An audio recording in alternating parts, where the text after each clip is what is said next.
Wisconsin after my marriage imploded wasn't part of any 5-year plan I'd ever made. But there I was, sleeping on my friend Kayla's couch in Milwaukee, working double shifts as a registered nurse at Froedtert Hospital just to keep my mind off everything. Graduation from nursing school in 2007 felt like a lifetime ago, back when I thought I had everything figured out. Most nights I'd drag myself home around midnight, peel off scrubs that smelled like sanitizer and fear, then collapse in front of whatever true crime documentary Kayla had queued up. We were halfway through one about missing persons in rural areas when my phone rang with a number I didn't recognize. Some lawyer from Sheboygan County was calling to tell me my Aunt Dolores had died and left me her dairy farm. Aunt Dolores was basically a ghost in our family, my mother's older sister who nobody talked about except in whispers. Mom had cut her off completely before I even started elementary school, and all I knew came from a shoebox of old Christmas cards I found after Mom passed from pancreatic cancer. Each card had the same photo, a weathered woman with steel gray hair standing next to Holstein cows. No smile, just this intense stare that seemed to follow you. Gregory Paulson, the estate lawyer, explained that the farm had been non-operational for about 5 years, and that my aunt had spent her final 8 months in a memory care facility after several incidents with local law enforcement. He said that last part carefully, like he was choosing each word from a list of things he legally could and couldn't say. I drove out to the property on a Thursday morning in early October, right after finishing a brutal night shift, where we'd lost 2 patients. Maybe it was exhaustion, but I needed to see something that wasn't fluorescent lit and sanitized. The farm sat about 20 minutes outside of Plymouth, down a gravel road that my GPS kept insisting didn't exist. When I finally found it, the place looked exactly like you'd expect an abandoned dairy operation to look. Main barn with its red paint flaking off like dried blood, 3 long metal-roofed sheds that used to house equipment, and the milking parlor, a low concrete building with a loading dock on one side. Weeds had taken over most of the barnyard, growing up through the cracked asphalt where trucks used to idle while loading milk. The smell hit me as soon as I opened my car door, that mix of old manure, rotting wood, and something else I couldn't place, something chemical and sharp. The milking parlor door was secured with a new padlock, which seemed weird given how deteriorated everything else looked. Paulson had given me a ring of keys, and the third one I tried clicked open smoothly, like it had been oiled recently. Inside, the afternoon light filtered through grimy windows, illuminating rows of stanchions where cows would have stood for milking. The concrete floor had been swept clean, which made no sense if this place had been shut down for 5 years. But what really made me stop and stare were the drainage grates running down the center aisle. Fresh water pooled in them, and when I knelt down to look closer, I saw hair tangled in the metal grating. Long strands, different colors and textures, wrapped around the bars like someone had been washing it down the drains. My nursing instincts kicked in and I pulled on a pair of exam gloves from my purse, carefully extracting a few strands. Definitely human hair, and a lot of it. When I stood up, that's when I noticed the stanchions themselves. These metal frames were designed to hold a cow's head in place during milking, but someone had modified them. Additional restraint points had been welded on at different heights, and the metal showed fresh scratches and wear marks around what would be wrist height for a person. Dark stains covered the concrete beneath several stations, the kind of rusty brown color I recognized from years of working in the ER. I ran my gloved finger along one of the restraint points and found deep grooves in the metal, like someone had been pulling against them hard enough to leave marks. The whole setup made me think of the psychiatric ward at my hospital, except this was built for something much worse than treating patients. I should have left right then, should have called the police or at least told someone where I was. But I kept exploring, drawn by that same morbid curiosity that makes you slow down at accident scenes. The old milk tank room was next to the parlor, and when I pushed open the heavy steel door, the smell of industrial disinfectant nearly knocked me over. Someone had been using bleach, gallons of it, recently enough that my eyes started watering. The bulk tank that would have held thousands of gallons of milk had been ripped out, leaving just the refrigeration units along the walls. But those were running, humming steadily in the darkness, their compressors clicking on and off like they were maintaining a specific temperature. When I found the light switch, What I saw made me grab the doorframe for support. The floor had been marked with tape, creating lanes and numbered sections like a morgue. Back at the main farmhouse, I found it locked up tight with boards over most of the windows. But there was a broken basement window around back, and I managed to squeeze through after clearing away the glass. The basement was full of old farm equipment and molding boxes, but a clear path had been worn through the dust to a door I hadn't noticed at first. Behind it was a small room my aunt had apparently used as an office, and it was the only clean space I'd found so far. File boxes lined one wall, each labeled with dates going back 3 years. The most recent one, dated just 9 months ago, was still on a card table in the middle of the room. Inside were dozens of spiral notebooks, the kind you'd buy at any dollar store, filled with my aunt's cramped handwriting. Each entry was dated and timed, like a security log. The entries started normal enough. Complaints about kids breaking into the barn, finding beer cans and cigarette butts. But by the second notebook, her tone had changed. She wrote about hearing diesel engines at night, seeing lights in the milking parlor when she'd go to check. She'd called the sheriff multiple times, but they'd stopped responding after a while. One entry from January really stood out. "They're using my farm for processing. I can smell the chemicals. Saw 3 vans tonight, the kind with no windows. They stayed for 4 hours. When they left, I found blood in the drain troughs. Not animal blood." She'd even taken photos, printed on regular paper and stapled to the pages. Grainy night shots of vehicles, close-ups of tire tracks, and one that made my throat close up. A blurry image of people in white coveralls wheeling gurneys from a van into the milking parlor. I spent hours in that basement office, reading through my aunt's documentation. She'd been meticulous, recording license plates, physical descriptions of anyone she saw, even sketching maps of where vehicles parked. In February, she wrote about following one of the vans into town and losing it near the industrial district. She'd gone to the police again with her evidence, but they threatened to have her committed if she didn't stop harassing them with her delusions. That's when her entries got desperate. She started writing about setting up cameras, about confronting these people herself. The last entry was dated March 15th. "They know I've been watching. Found a note under my door this morning. Just a medical bracelet with my name already printed on it. The kind they use at the state hospital. I'm packing what I can and leaving tonight." But she never made it out. According to the legal documents Paulson had given me, she was picked up by sheriff's deputies that same night, March 15th, after concerned neighbors reported her acting erratically in town. She'd been committed for psychiatric evaluation and never left the facility. I sat there in her makeshift office, surrounded by her proof that she wasn't crazy, and felt rage building in my chest. They'd silenced her, made her look insane, and kept using her property for whatever horror show they were running. I grabbed the most recent notebook and the photos, shoving them into my bag. If I could get this to the right people, maybe someone would finally listen. That's when I heard it. The unmistakable rumble of diesel engines coming up the gravel drive. I killed the flashlight on my phone and crawled to the basement window, peering through the broken glass.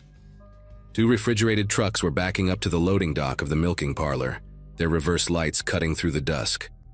Behind them, a white panel van sat idling, no markings, no plates I could see from this angle.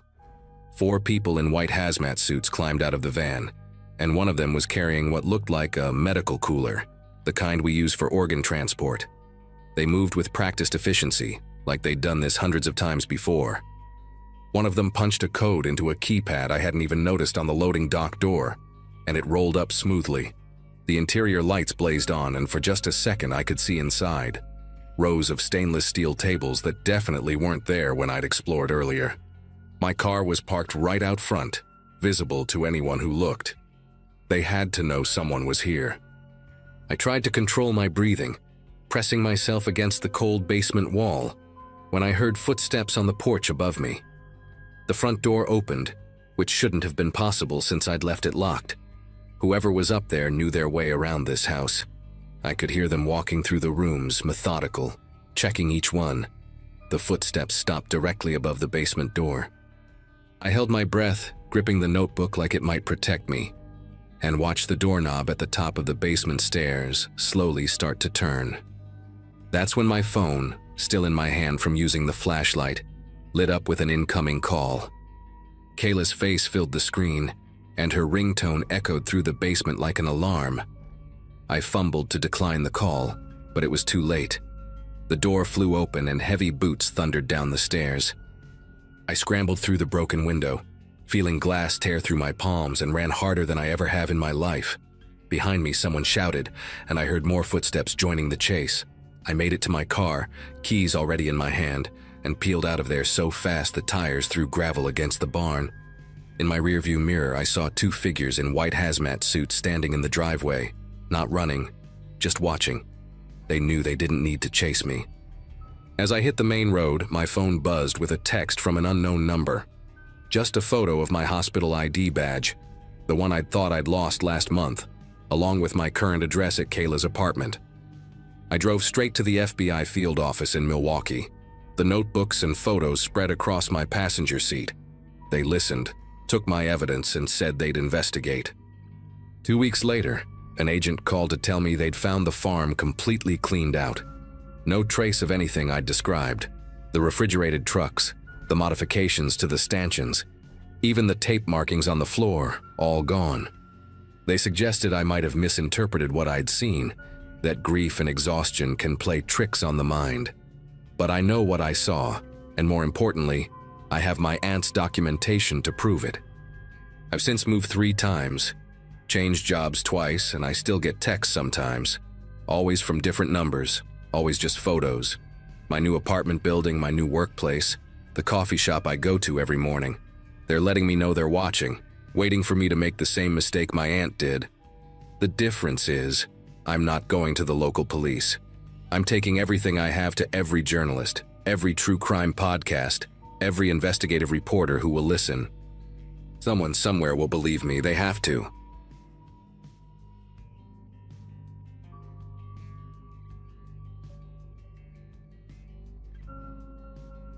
My grandfather built our farm in Nebraska back when Eisenhower was president, and I took it over from my dad about 12 years ago when his arthritis got too bad to keep going. Just me, my wife Melissa, and our 2 boys running 800 acres of corn and soybeans outside a town so small. You'd miss it if you blinked driving through. We weren't rich by any means, but we made enough to pay the bills, put food on the table, and even managed to set aside a little each month for the boys' college funds. Late spring of 2018 was when everything started going wrong, right when the corn was knee-high and vulnerable, right when we needed everything to go perfectly to make our loan payments for the new combine we'd bought the previous fall. It started on a Monday morning in early June when I was doing my usual rounds, checking the irrigation pivots before the day got too hot. I remember the smell hit me first. This sickly, sweet chemical odor that made my nose burn. Nothing like the usual earthy smell of wet soil and growing corn. Walking along the north field, I found a whole section of corn just dying, the leaves turning this ugly yellowish-brown color and curling up like they'd been torched. But it wasn't heat damage or disease, the pattern was too weird for that. Dead plants in perfect straight lines, then healthy ones, then more dead ones, like someone had painted stripes across my field. I called the county extension office right away, thinking maybe it was some new pest or fungus I hadn't seen before. But when their specialist came out that afternoon, she took one look and asked if I'd had any chemical spills recently. We spent the next 3 days testing soil samples and checking every piece of equipment on the farm. Nothing made sense until Thursday when more plants started dying, this time in the west field where a different irrigation line ran. The extension specialist brought in someone from the state agriculture department, a guy named Frank who'd seen pretty much everything in his 30 years on the job. He walked the fields for maybe an hour, took water samples directly from the irrigation lines, then asked me to show him where all my pivot points and main water connections were located. When he tested the water with some kind of strip kit right there in the field, his face went pale. Antifreeze, he said, enough to kill anything it touched, and it was coming through our irrigation system.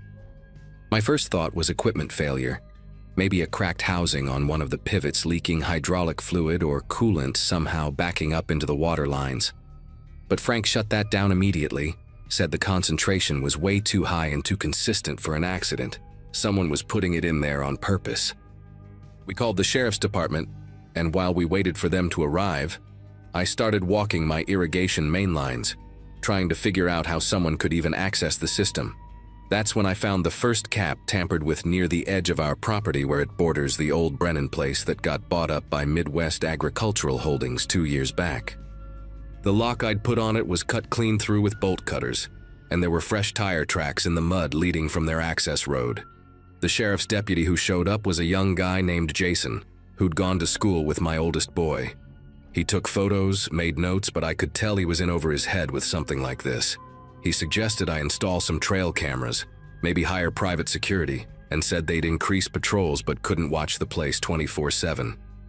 That same afternoon, I borrowed my brother-in-law's drone to check on the damage from above, figuring I needed documentation for the insurance claim. What I saw on that little screen made me pull my truck over to the side of the road. The dead plants weren't random at all.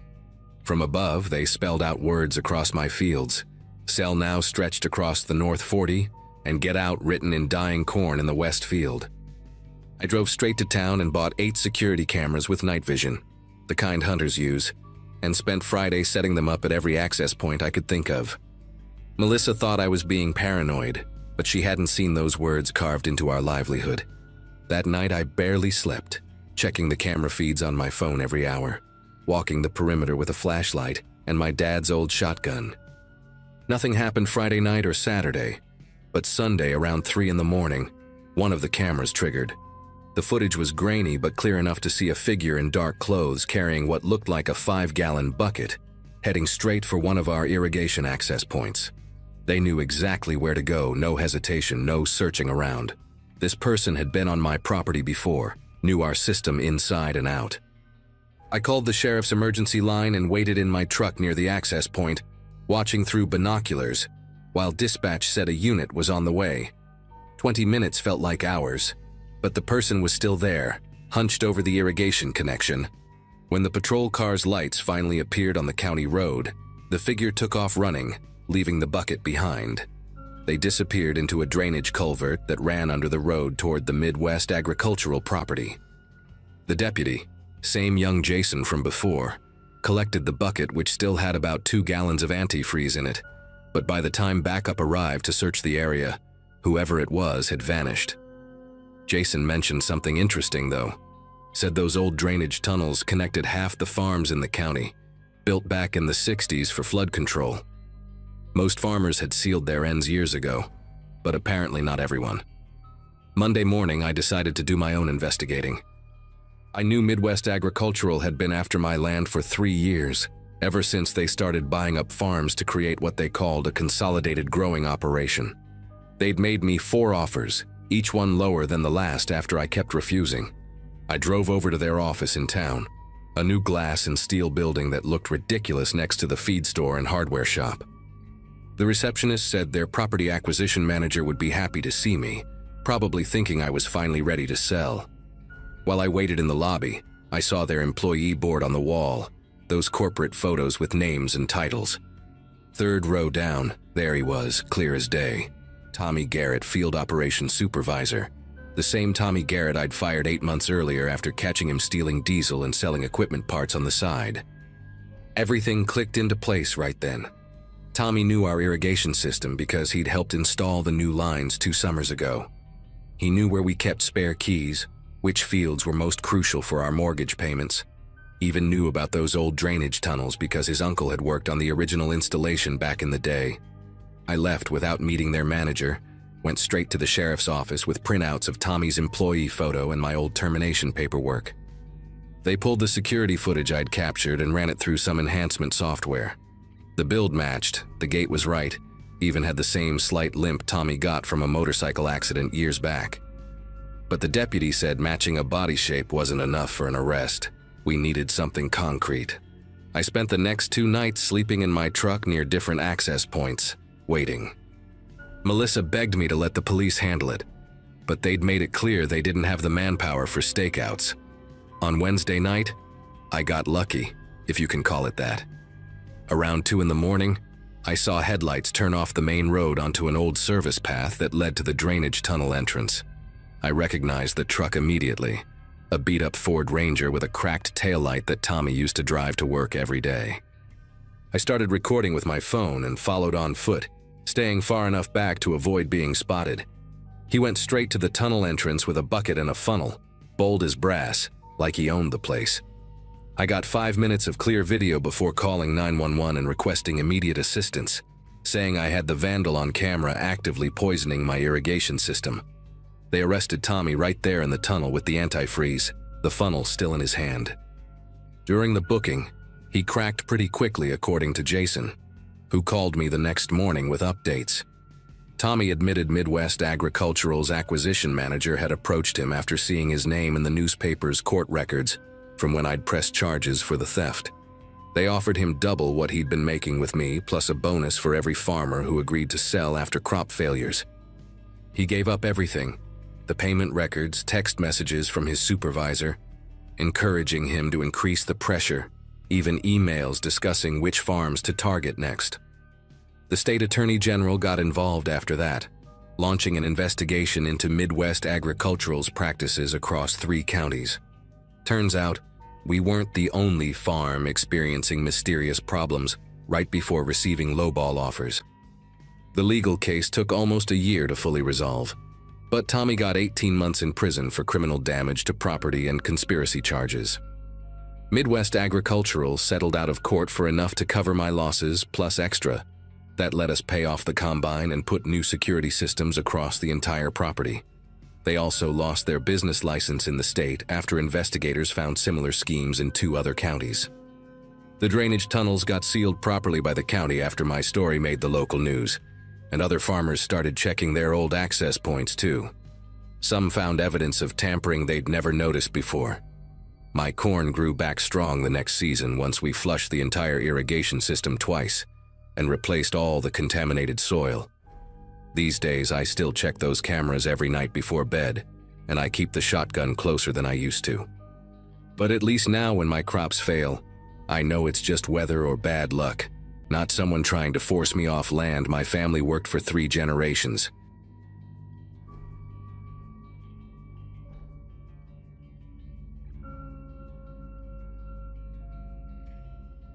Route 47 runs through farmland for about 60 miles before it hits any real town. And right at mile marker 31, there's a little wooden produce stand that's been there since before I was born. Grandma Rose and Grandpa Bill built it themselves after he retired from the railroad, painted it barn red with white trim, and they've been running it on the honor system ever since. Just vegetables in baskets, a price list written on cardboard, and a metal cash box with a slot cut in the top bolted to the counter. No cameras, no locks on the vegetables, just pure trust that people would pay what they owed. For 37 years, it worked perfectly. Folks would stop by, grab their tomatoes or corn or whatever was in season, drop their money through the slot, and drive off. Some regular customers even left notes thanking them for the best squash in the county or asking them to save a dozen ears of corn for Sunday dinner. That Saturday in August when I drove out to help with fence repairs, I expected to spend the day digging post holes and listening to Grandpa tell stories about his railroad days. Grandma Rose met me at the door in her sunflower apron, but instead of her usual cheerful greeting, she grabbed my arm and pulled me into the kitchen where Grandpa was sitting at the table with a manila envelope in front of him. His jaw was clenched, the way it gets when he's trying not to show he's upset, and he pushed the envelope across the table toward me without saying anything. Inside were 5 photographs, all taken in their bedroom while they slept. The first one showed them from the doorway, covers pulled up to their chins. Grandma's white hair spread across the pillow. The second was closer, focused on Grandpa's nightstand where his heart medication was lined up next to his reading glasses and the old wind-up alarm clock they'd had since their wedding. The third showed Grandma's side of the bed, her breathing machine on the table, the cord running to her face. The fourth was taken from the foot of the bed, showing both their faces slack with sleep. The fifth one made my chest tighten. It was shot from directly above them, as if someone had been standing right there, leaning over their bodies in the dark. Grandpa said they'd found the envelope that morning when they went to collect yesterday's earnings. Maybe $300 worth of vegetables sold, but not a penny in the box. Just the envelope, folded tight to fit through the slot.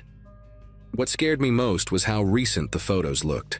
Grandma had just gotten that new quilted bedspread with the yellow roses last week, and there it was in every picture. These weren't old photos someone had found somewhere. Someone had been in their house within the past few days, maybe even last night, walking through their hallways, standing over them while they slept, close enough to smell Grandpa's aftershave on the dresser, close enough to read the labels on Grandma's pills. They hadn't heard anything, hadn't noticed any broken locks or jimmied windows. Their old lab, Butterscotch, who usually barked at every passing car, hadn't made a sound. Whoever took these pictures knew exactly how to get in, knew exactly when my grandparents would be deepest in sleep, knew that Grandpa took his hearing aids out at night and wouldn't hear footsteps on those creaky stairs. I wanted to call the police right away, but Grandpa had already tried that. Deputy Hanson came out, took a report, looked at the photos, checked the doors and windows, and basically told them there wasn't much he could do. No theft, technically. No property damage. No direct threats made. Just someone being creepy, he said. Probably local kids playing a sick prank before school started back up. He suggested they install motion lights and maybe get a security camera for the produce stand, then drove off in his cruiser, leaving my 81-year-old grandparents to figure out how someone had been walking around their bedroom while they slept. Grandma Rose kept staring at that fifth photograph, the one from above, and she quietly asked me if I could stay the weekend. Her voice had this tremor I'd never heard before, not even when she was telling me about her cancer diagnosis 2 years back. She said she couldn't shake the image of someone standing there, breathing in the dark above them, maybe reaching out a hand toward their faces, maybe thinking about doing something worse than just taking pictures. Of course I said yes, and we spent the rest of that morning changing all the locks, me driving to the hardware store 3 towns over because Grandpa insisted on getting the expensive deadbolts, the ones that couldn't be picked. While I was installing them, I kept thinking about the logistics of those photos. Their bedroom was on the 2nd floor, at the end of a hallway that creaked with every step. You had to pass 3 other doors to get there, including the bathroom with its noisy pocket door that Grandpa kept meaning to fix. The stairs had their own symphony of squeaks and groans that I could map out from memory. 3rd step from the bottom, 7th, and the very top one that sounded like a gunshot if you hit it wrong. Yet someone had navigated all of that in complete silence, spent enough time in their bedroom to take 5 different photos from 5 different angles, and left without disturbing anything. Not a picture frame out of place, not a drawer cracked open. Nothing except those photographs left in exchange for a day's worth of hard-earned money. That afternoon, while my grandparents tried to maintain their normal routine in the garden, I decided to check out the old barn behind the house. It had been built in the 1940s, back when the property was a working dairy farm, and now it mostly held gardening equipment, bags of fertilizer, and about 40 years' worth of things they couldn't bear to throw away. The main floor was packed with old furniture covered in dusty sheets, broken appliances waiting to be fixed, and towers of yellowing newspapers that Grandma swore she'd go through someday. But when I climbed the ladder to the hayloft, I noticed something that made me call out for my grandfather to come quick. The dust up there had been disturbed in a wide area near the loading door that faced the house. Fresh scratches marked the floor where something had been dragged repeatedly. In the corner, hidden behind some old feed sacks, was a makeshift living space. A sleeping bag, several water bottles, empty food cans with the labels peeled off, a battery-powered lantern, and a pair of binoculars. The binoculars were pointed through a gap in the wall boards, aimed directly at my grandparents' bedroom window.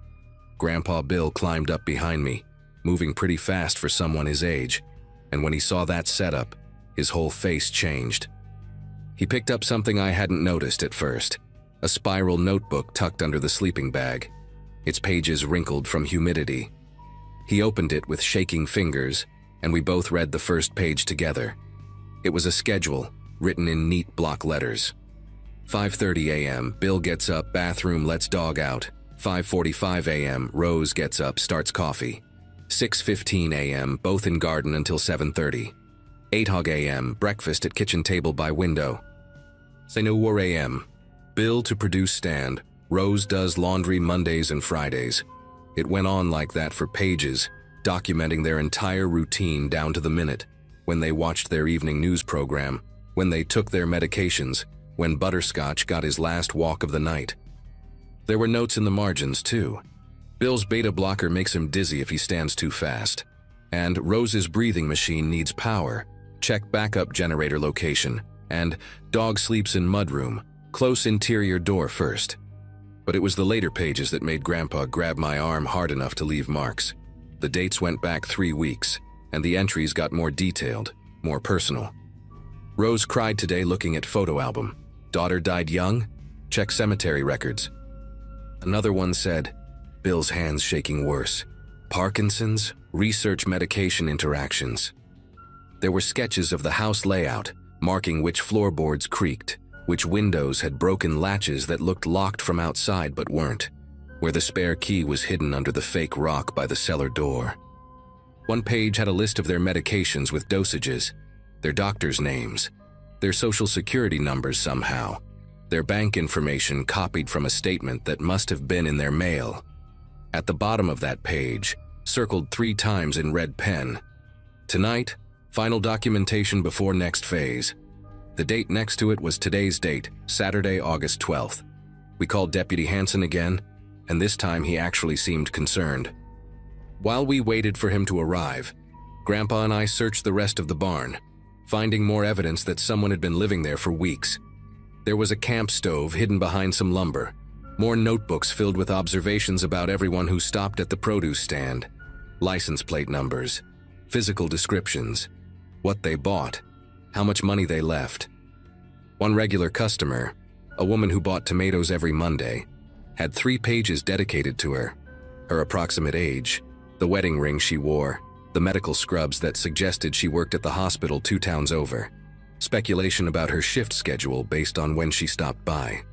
The detail was obsessive, the handwriting getting smaller and more cramped as the pages went on, like the person writing couldn't stop themselves from documenting every single thing they observed. Deputy Hanson arrived with another officer, and they took the notebooks as evidence, photographed the makeshift camp, dusted for fingerprints. They found dozens of prints, fresh ones, all over the barn ladder, the sleeping bag, the binoculars. While they worked, I stayed with my grandparents in the house, all of us sitting in the living room, not talking much, just waiting. Around 4 in the afternoon, Hanson came back with news that made my grandmother reach for her rosary. The fingerprints matched a man named Claude Brenner, who had been released from the state psychiatric facility 6 weeks ago. He'd been institutionalized for 5 years after being found guilty but mentally ill in a case involving an elderly couple in another county. He'd convinced them he was their grandson who died in infancy, lived with them for 2 months, slowly taking over their lives, their finances, until a neighbor noticed something was wrong and called the authorities. The couple had been so confused by then, so medicated with drugs he'd been slipping into their food, that they couldn't even remember their own names. The police put out an immediate alert and stationed an officer at the house, but Brenner was already gone. They found him 3 hours later at a bus station 40 miles away, carrying a backpack with my grandparents' photos, more notebooks, and a bottle of crushed pills that matched Grandma's heart medication mixed with something else the lab would later identify as a powerful sedative. He'd been grinding them together, planning to put them in something, probably their food or the water bottles they kept by their bed. The arrest was quiet. He didn't resist, didn't say anything, just stared at the officers with this blank expression that Deputy Hanson later described as the most unsettling thing he'd seen in 20 years of police work. During the booking, they found more photographs in his pockets, not just of my grandparents, but of 3 other elderly couples in neighboring counties, all with produce stands or farm stores, all running on trust and honor systems, all with detailed notes about their routines, their medications, their isolation from neighbors, their vulnerability. My grandparents moved in with me after that. They couldn't stay in that house, couldn't sleep in that bedroom knowing someone had stood over them in the dark, documenting their every breath. The produce stand stayed closed for the rest of that summer and never reopened. Grandpa took down the hand-painted sign himself, his hand steady for once, and burned it along with those photographs in a barrel behind the barn. Brenner went back to the psychiatric facility, this time with no possibility of release, but the damage was done. My grandmother never slept through the night again, always waking at the slightest sound, checking the locks, peering out windows. Grandpa stopped taking his hearing aids out at night, preferring the feedback whistle to the vulnerability of silence. They lived another 3 years, passing within months of each other, and I sometimes wonder if they ever had a moment of real peace after that day. The house sold to a young family who knew nothing about what had happened there, and I drive past sometimes, seeing kids playing in the yard where the produce stand used to be. That patch of grass where trust died one August morning when photographs replaced money in a simple wooden box.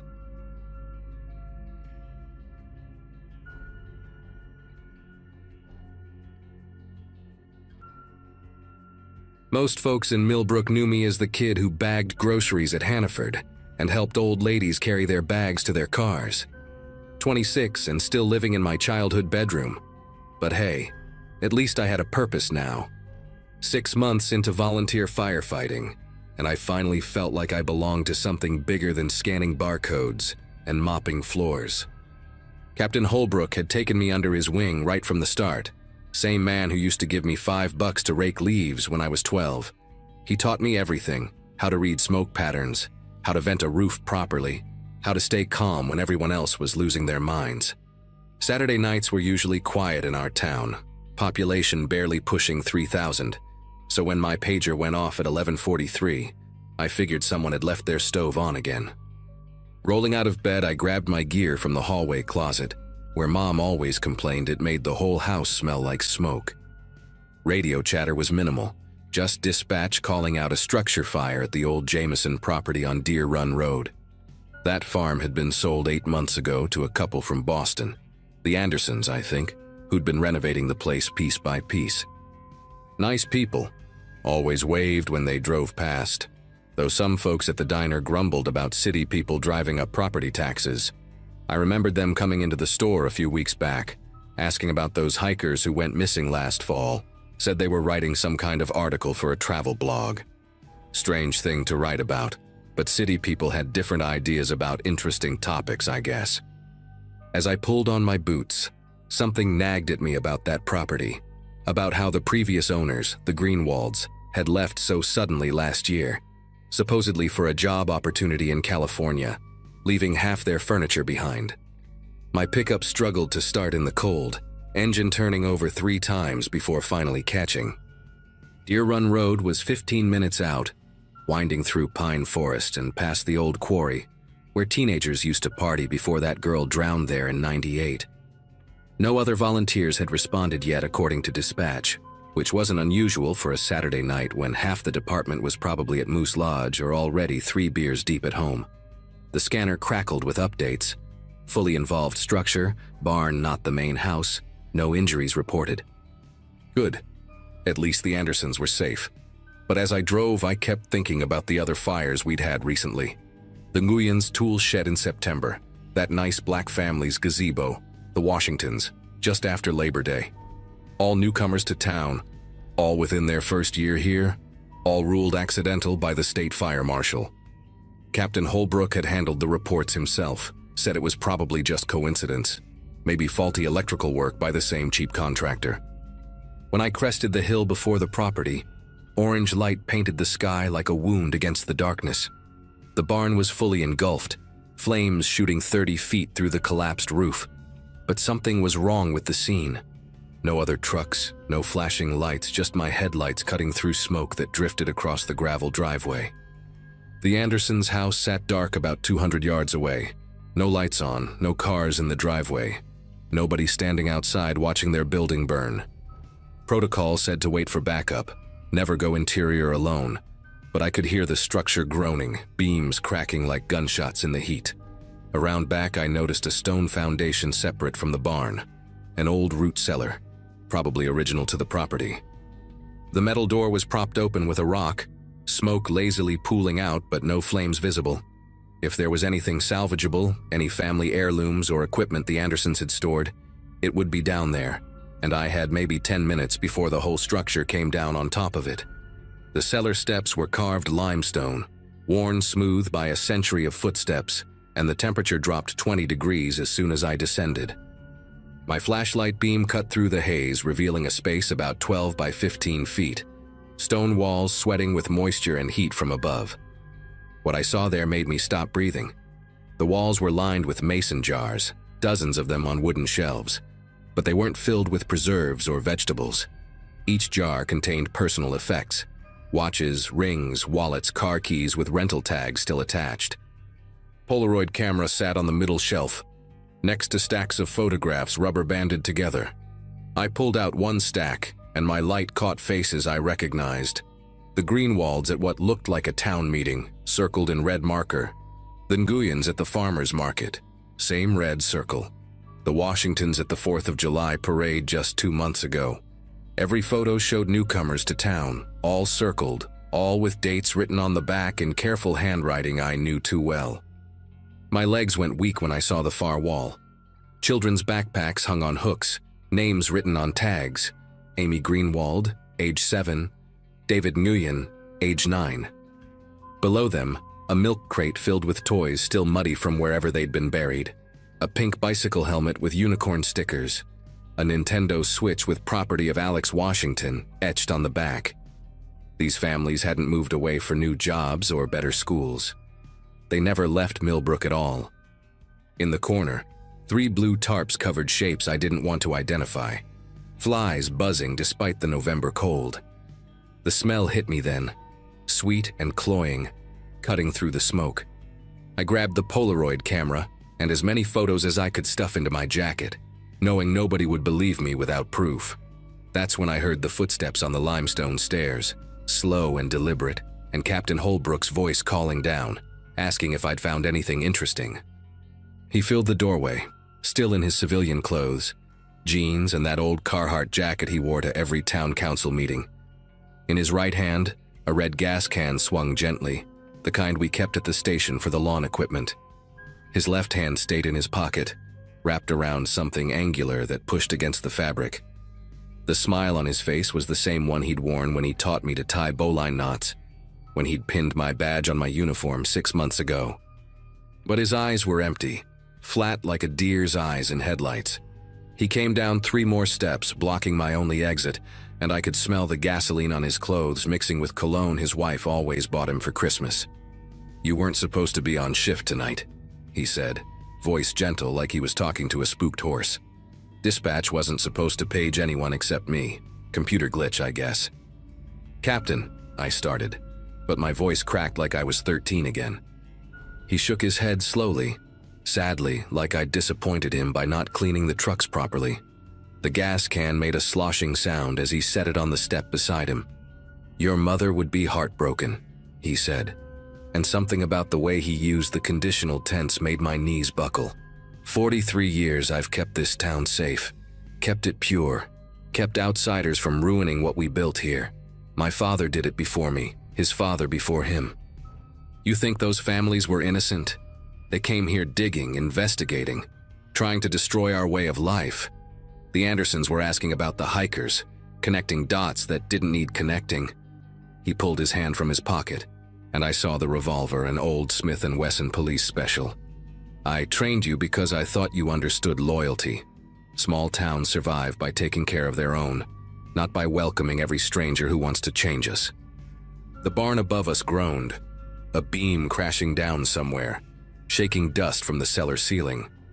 In that moment of distraction, I did the only thing I could think of. I grabbed the milk crate full of toys and hurled it at him. Plastic and metal scattered across the stairs as he stumbled backward, the gun firing once into the stone wall beside my head, chips of rock stinging my face. I bowled past him, taking the stairs 3 at a time, him shouting behind me about ungrateful kids and necessary evils. The barn was fully collapsing now, walls folding inward like a house of cards in slow motion. I sprinted to my truck, fumbling for keys with numb fingers. the Polaroids burning against my chest inside my jacket. In the rearview mirror, I saw him emerge from the cellar, silhouetted against the inferno, just standing there watching me drive away. He didn't chase. He didn't need to. Where was I going to go? Who would believe me over a decorated fire captain with 4 decades of service? I drove straight through town, past the police station where his brother-in-law worked nights, past the fire station where his nephew was probably washing trucks, past my house where Mom would be waiting up with coffee and questions. My phone rang constantly. Dispatch, other volunteers, numbers I didn't recognize. At the interstate on-ramp, I finally pulled over and threw up in the ditch, bile mixing with the taste of smoke. The photos were still in my jacket, evidence of at least 15 families over who knows how many years. Some of the names I remembered from childhood. The Patel family who'd owned the gas station briefly in 2009. The young couple who'd tried to open that vegetarian restaurant. All moved away according to town gossip. Always suddenly, always leaving things behind. The nearest FBI field office was in Albany, 3 hours south. I had a quarter tank of gas, $37 in my wallet, and no idea if I'd make it there alive. But I did make it. Drove through the night with my doors locked and mirrors constantly checked, stopping only once for gas in a crowded station near Saratoga Springs, where I figured they couldn't do anything with witnesses around. The federal building security guard looked at me strange when I walked in at 5 in the morning, reeking of smoke, clutching wrinkled Polaroids like my life depended on them. Which it did. The agent they assigned to me, a young woman named Agent Reeves, went pale when she saw the photos. Paler still when I told her about the cellar, the jars, the children's belongings. By noon, Millbrook was swarming with FBI vehicles, state police, forensic teams. They found the cellar intact. Holbrook had fled but left everything behind, probably figuring he'd burned the only witness. They found more than just those 3 shapes under the tarps. The old quarry where kids used to party? 23 bodies recovered. The abandoned well behind the elementary school? 14 more. Generations of victims, anyone who asked too many questions, anyone who didn't fit their idea of what the town should be. Holbrook was arrested 2 days later trying to cross into Canada, the gasoline smell still on his clothes. His brother-in-law, his nephew, half the police force, even our town selectmen, 17 arrests total when the investigation ended 8 months later. Mom had to move in with my sister in Connecticut after the death threat started. Couldn't even go to Hannaford without people calling her a traitor's mother. I testified for 3 different trials, told the same story each time about that night in November, about the photos and the toys and the smile on the face of the man who taught me to save lives. Some nights I wake up still tasting smoke, still feeling those limestone steps under my boots. The FBI got me into witness protection eventually, set me up with a new name in a new state where nobody knows about Millbrook or what happened there. I work in IT now, fixing computers in a cubicle with no windows. But sometimes when I'm driving through small towns for work and I see those volunteer firefighter stickers on pickup trucks, I wonder how many other Millbrooks are out there.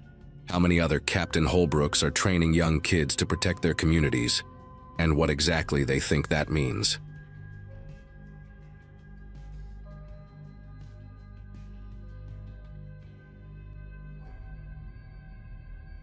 When my sister Vanessa called about splitting the cost on a farmhouse rental for our parents' 40th anniversary, I figured it would be one of those awkward but necessary family obligations. Our parents, Doug and Janet, had been dropping hints about wanting all of us together for months. And honestly, after the mess of the past few years, scattering across different states, barely keeping in touch, I thought maybe it would be good for us. The place Vanessa found was listed as a century-old farmhouse on 80 acres in rural Pennsylvania, about 3 hours from Philadelphia where I live. The photos showed weathered wood siding, a wraparound porch, and fields that stretched to a tree line in the distance. It looked isolated in that peaceful way people pay premium prices for. Vanessa handled the booking through some vacation rental site, communicated with a property manager named Howard through email, and wired the deposit. Simple enough. We planned to arrive Friday evening in early September, spend the weekend reconnecting, and head home Monday morning. I arrived first, around 6 in the evening, with my daughter Chloe, who had just turned 11 that July. My wife Jessica was supposed to come but got stuck covering someone's shift at the hospital where she works as a surgical nurse, so it ended up being just me and Chloe making the drive. The farmhouse sat at the end of a gravel driveway that curved through overgrown fields, the kind where you couldn't see the main road anymore once you were halfway down. The house itself looked exactly like the photos, maybe a bit more worn, paint peeling near the roof lines but charming in that rustic way. There was a detached barn about 50 yards behind the house, doors hanging crooked on their hinges. No other buildings in sight, no neighbors visible, just fields and woods pressing in from all sides.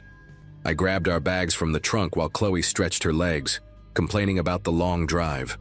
A lockbox hung on the front door handle, and inside was a key just like Howard's email had described. The door opened with a long creak, and we stepped into a dim hallway that smelled like old wood and something faintly chemical, maybe cleaning supplies. The place had clearly been furnished from estate sales. Mismatched furniture, floral couches, a dining table that wobbled when I set my keys on it. But it was clean enough, and there were 6 bedrooms upstairs, plenty of space for all of us. Vanessa and her husband Keith showed up about 40 minutes later, followed by my brother Todd and his girlfriend Amber within the hour. My parents arrived last, pulling up just as the sun started dropping behind the tree line, painting everything in that orange-gold light that makes old houses look either beautiful or haunted, depending on your mood. Mom immediately started fussing over the kitchen, unpacking the groceries they'd brought, while Dad inspected the fireplace like he knew anything about masonry. We settled into our rooms, Chloe claiming the smallest bedroom at the end of the upstairs hallway because it had wallpaper with faded butterflies that she thought was cute. I took the room next to hers, a larger space with 2 windows overlooking the front yard and that barn in the distance. The windows didn't lock properly, I noticed. The mechanisms were old and loose, but I figured we were in the middle of nowhere. What did it matter? We ordered pizza from a place 20 minutes away that actually delivered out here, and spent the evening playing board games around that wobbly dining table, drinking beer, catching up on the surface-level stuff families talk about when they haven't been close in a while. Everyone seemed tired from the drive, so by 11 we'd all headed to our rooms. Around 2 in the morning, I woke up to Chloe standing in my doorway. The hallway light was off, but enough moonlight came through my window that I could see her silhouette, small and still, not moving. I sat up, immediately alert the way you get when your kid appears in the night, thinking she might be sick or had a nightmare. But when I asked what was wrong, she just stood there for a few seconds before saying in this flat voice that someone was watching her window. Not that she thought someone was outside, not that she heard something, but that someone was watching her window. The way she said it, so matter-of-fact, made the hair on my arm stand up. I got out of bed, walked her back to her room, and checked the window. Nothing outside but darkness and the faint outline of the barn. The field stretched empty under the moon. I told her it was probably just the unfamiliar place. Strange houses always feel weird the first night, and she climbed back into bed. But she kept staring at the smoke detector on her ceiling, this round white plastic thing mounted right above the foot of her bed. She said it looked like it was pointing at her. I laughed it off, told her smoke detectors don't point anywhere, they just sit there. But even as I said it, I found myself looking at the thing. It did seem angled somehow, not flush with the ceiling but tilted slightly downward, probably just installed wrong. I kissed her forehead, told her to try to sleep, and went back to my room. But I left both our doors open just in case. Saturday morning started normal enough. Mom made breakfast, scrambled eggs and toast, while Dad complained about the coffee maker being too complicated. Chloe seemed fine, chattering with Amber about some video game, and I figured the night fears had passed like they usually do in daylight. We spent the morning exploring the property, walking through the fields, checking out the barn, which was mostly empty except for some rusted farm equipment and bird nests in the rafters. Todd found an old well that had been covered with rotting boards, and we all agreed to steer clear of it. The weather held perfect, clear, and warm, and for a few hours it actually felt like the relaxing family weekend Vanessa had promised. But then, While we were having lunch on the porch, Chloe brought it up again. She was picking at her sandwich, not really eating, and suddenly asked if anyone else's room had a smoke detector that looked weird. Vanessa laughed and said all smoke detectors look weird. They're just plastic discs. But Chloe insisted, said hers looked different, like it had a dark spot in the center like a little black circle. Keith, who works in building inspection or something like that, got curious and said he'd take a look. We went upstairs, the whole group of us trailing behind like it was some kind of expedition, and Keith stood on Chloe's bed to examine the detector up close. He went quiet for a long moment, tilting his head, and then he carefully twisted the detector off its mounting bracket. The thing came away from the ceiling with a plasticky click, and Keith turned it over in his hands, studying it. Then he looked at me with this expression I couldn't quite read, somewhere between confused and concerned, and said there was definitely a camera lens embedded in the center. A tiny one, maybe 4 millimeters across, positioned right where the detector's indicator light should be. For a second, nobody said anything. Vanessa made a joke about paranoid landlords checking for parties, but her voice had that edge to it, that nervous laugh people do when something isn't actually funny. Keith unscrewed the back panel, revealing a small circuit board, a battery pack, and what looked like a memory card slot. This wasn't some cheap nanny cam you buy online. This was installed professionally, made to look exactly like a standard smoke detector, the kind you'd never notice unless you specifically went looking for it. My chest got tight, that feeling when your brain is trying to catch up with what you're seeing, and I immediately started thinking about Chloe sleeping under that thing, about all of us moving around the house completely unaware. Todd said we should check the other rooms right now, and we spread out through the house like we were searching for something we'd lost, except we were looking for more violations. We found 5 more. 1 in each bedroom, all disguised as smoke detectors, all positioned with clear views of the beds. Keith also found 1 in the main bathroom, tucked inside what looked like an air freshener mounted on the wall across from the shower. The living room had 1 hidden in a digital clock on the mantel, lens pointed at the couch. Every single one had a memory card. Every single one had been recording. My hands started shaking when I held the camera from my own room, thinking about how I'd changed clothes, how I'd sat on the bed scrolling through my phone in my boxers, how utterly exposed we'd all been without knowing it. Vanessa immediately tried calling Howard, the property manager, but it went straight to voicemail. She tried 4 more times, same result. Then she tried the customer service line for the rental website, got put on hold for 15 minutes, and finally reached someone who said they'd open a case but couldn't guarantee when they'd hear back from the property owner. The person on the phone seemed more concerned about potential refunds than the fact that we'd been surveilled in our beds. Mom was sitting at the kitchen table with her head in her hands, Dad pacing and muttering about lawyers, and Chloe had gone completely silent, sitting on the stairs hugging her knees. Keith suggested we leave immediately, pack up and get out, but Todd said we should call the police first, document everything, make sure this got reported properly. I agreed with Todd. This wasn't just creepy, this was criminal, and whoever installed these cameras needed to be held accountable. Vanessa found the non-emergency number for the local sheriff's office and explained the situation to whoever answered. They said they'd send a deputy out, but it might take an hour or more since we were pretty far outside town limits. While we waited, I started looking around more carefully, not just at obvious spots, but at everything.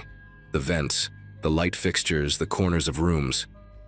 I noticed the kitchen had a small hole drilled in the cabinet above the sink, barely visible, and when I opened the cabinet, I found another camera wedged between dishes, pointed down at the counter and table.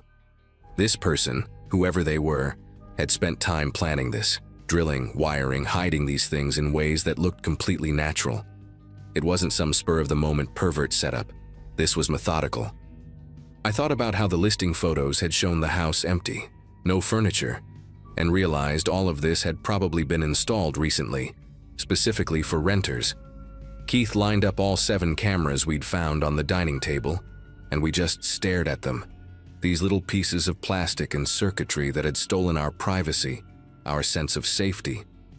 While we waited for the deputy, Keith decided to walk down the driveway to see if he could get better cell reception and try calling Howard again. He was gone maybe 20 minutes when he came back walking fast, almost jogging, with this look on his face that made everyone stop talking. He'd run into a neighbor, an older woman who lived about half a mile down the road in a small brick house we'd passed on the way in. Keith said he'd asked her if she knew anything about the property or the owner, just making conversation, and she'd given him this long look before asking if we were the ones renting the farmhouse. When Keith said yes, she'd told him we should leave. Not suggested, told. She said the last 3 groups who'd rented the place had all left in the middle of the night, suddenly, without warning. She didn't know why exactly, but one family had knocked on her door around 3 in the morning looking terrified, asking to use her phone, saying they needed to call the police. She'd let them inside, but by the time any officers arrived the next morning, the family was already gone, never came back. Then she mentioned something that made my stomach turn. Said that about 2 months ago, another rental family's car was found abandoned on Route 134, about 5 miles from here, doors open, engine still running, but nobody inside. The police searched for them, she said, but as far as she knew, they never found anything conclusive. The room went dead silent. Amber started crying, not loud, just tears running down her face, and Vanessa kept saying, "This can't be real. This can't be real," like repeating it would somehow change things. Dad wanted to know why the hell this woman didn't warn people before they rented the place, and Keith said she told him she'd tried calling the rental company multiple times, but they never took the listing down. My brain was spinning, trying to make sense of it. Were the cameras connected to something? Was someone watching in real time? The memory card suggested recording for later, but what if there was a live feed too? What if whoever installed these knew we'd found them? Todd grabbed the cameras off the table and smashed 2 of them against the floor, stomping on the pieces, like destroying them would somehow erase what had already happened. I pulled Chloe close, felt her trembling against me, and told everyone we needed to get our stuff and leave right now. Forget the deputy. Forget documenting anything. Just get out. But Mom pointed out that it was already getting dark outside, the sun dropping fast, and she didn't want to drive those narrow country roads in the dark when we were all this shaken up. Vanessa argued we should at least wait for the police, have them escort us out, make sure we were safe. The problem was nobody's phone had service anymore, not even one bar, like something had changed in the last hour. Keith checked the landline phone mounted on the kitchen wall, one of those old rotary types that seemed decorative. But when he picked up the receiver, there was no dial tone, just dead silence. That's when I noticed the cars. Through the kitchen window, I could see all 3 vehicles parked in the gravel area near the porch, and something about them looked wrong. I walked outside, the others following, and immediately saw that every single tire had been slashed, clean cuts in the sidewalls, rubber peeling away from the rims. Someone had done this quietly, precisely, while we were all inside focused on the cameras. My truck, Vanessa's SUV, my parents' sedan, all of them useless. The sun had nearly set now, just a thin line of red on the horizon, and the fields around us looked darker than they should, shadows stretching long and strange. Todd started shouting about how we needed weapons, something to defend ourselves with, and he ran toward the barn. Dad yelled at him to stay close, but Todd was already halfway there, moving fast through the tall grass. The rest of us stood frozen in the driveway, watching him disappear into the dark mouth of the barn entrance. He was inside maybe 30 seconds before we heard him scream. Not a startled yelp, but a genuine scream of terror. And then nothing. Keith and Dad ran toward the barn while I pushed Chloe and the others back toward the house, telling them to lock the doors. Don't open them for anyone.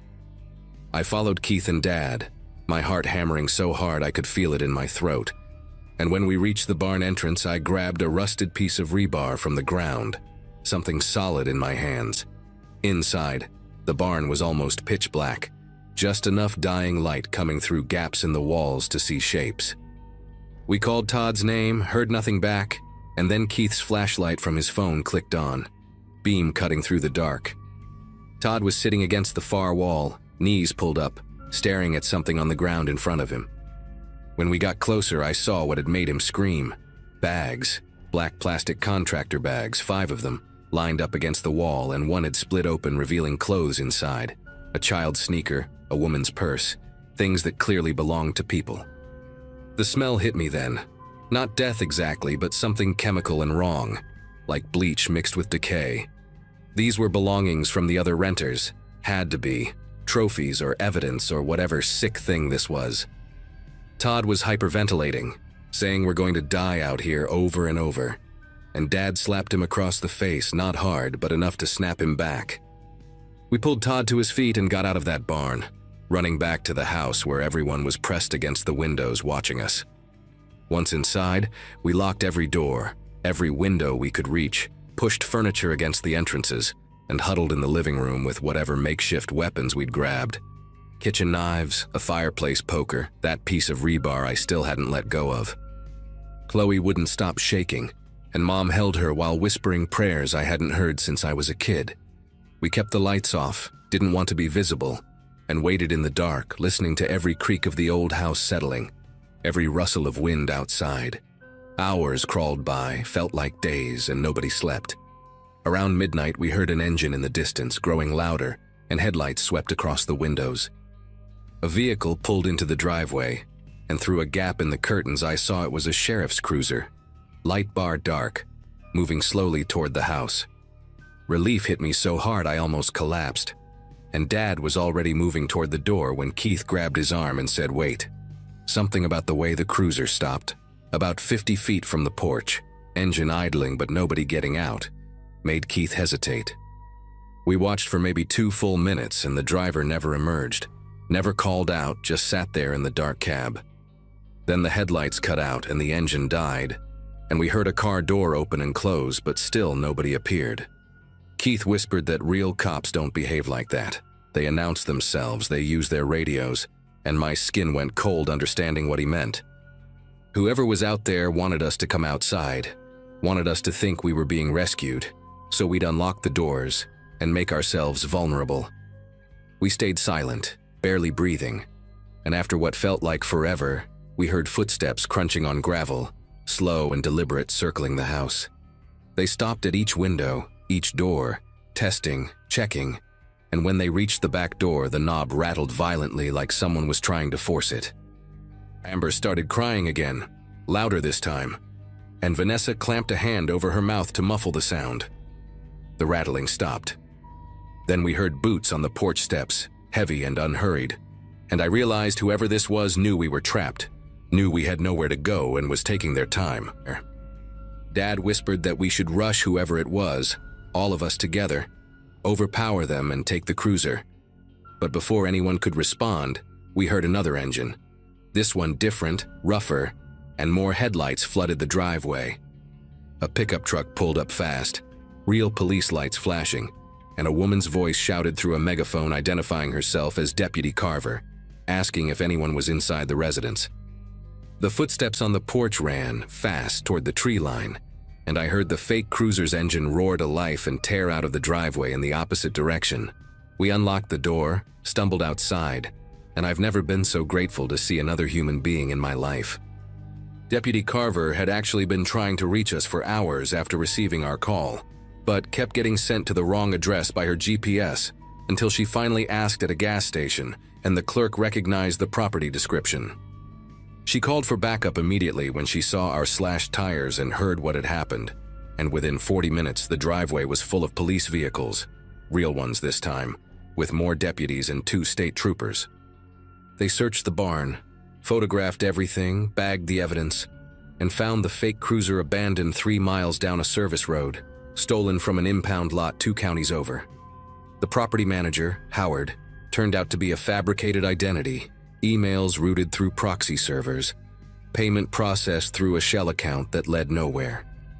The actual property owner was an elderly man in a nursing home whose family had listed the farmhouse for sale 18 months ago, had no idea it was being rented out illegally, and was horrified when detectives showed up asking questions. They never caught whoever did this. The cameras, the surveillance, the belongings in the barn, none of it led to an arrest, just an open investigation that I check on every few months and always find the same status: ongoing. We gave statements until dawn, and the police arranged for a tow truck and a van to get us out of there. Chloe doesn't talk about that weekend. not even to her therapist, and Jessica and I decided not to push her. The rental website pulled the listing and settled with us out of court, along with 2 other families who came forward with similar stories after seeing news coverage. I still don't know what would have happened if Deputy Carver hadn't shown up when she did, and honestly, I don't want to know. What I do know is that I check every smoke detector now, every mirror, every electronic device in any place I stay, and I probably always will.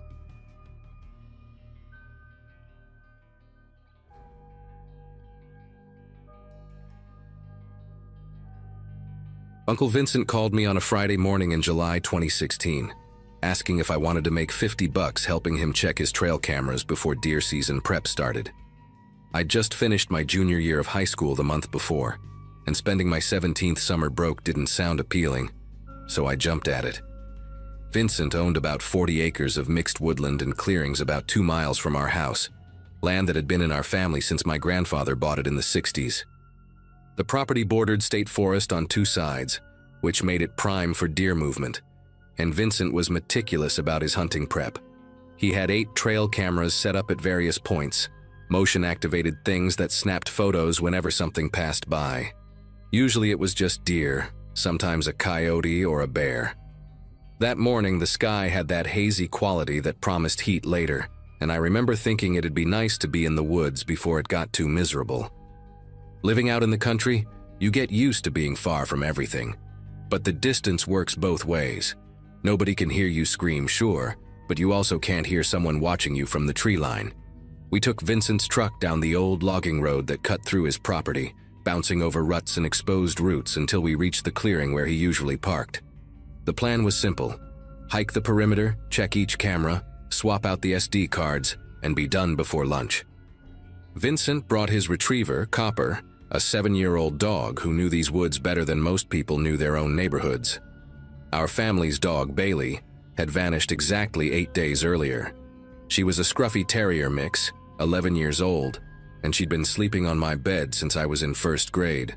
My mom had walked every road within 5 miles, posted on every local Facebook group, even put up flyers at the gas station and the feed store.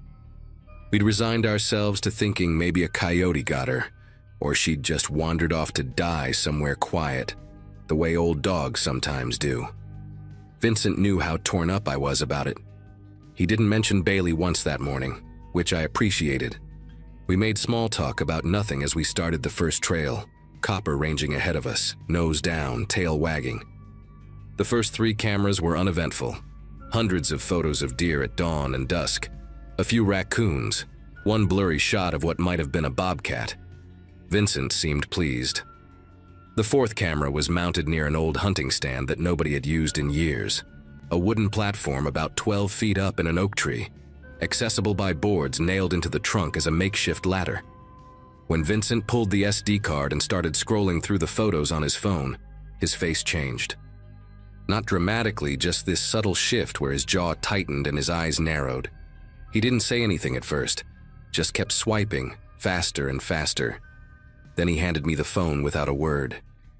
The first few images were normal, a doe and her fawn at dawn, their eyes glowing green in the camera flash. But then the photos shifted. A person, not walking past the camera like a hiker might, but standing there, facing it directly, like they knew exactly where it was. The timestamp said 2:47 a.m. from 5 days ago. The figure wore dark clothes and had their hood pulled up, but what made my chest tighten was how still they stood, how deliberately they'd positioned themselves in frame. There were 7 photos in sequence, each taken 30 seconds apart, as the motion sensor kept triggering.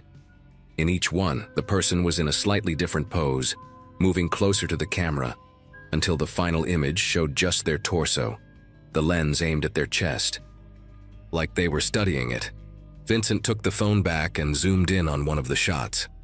"That's not hunting gear," he muttered, "and nobody has permission to be out here." We both looked up at the hunting stand at the same time.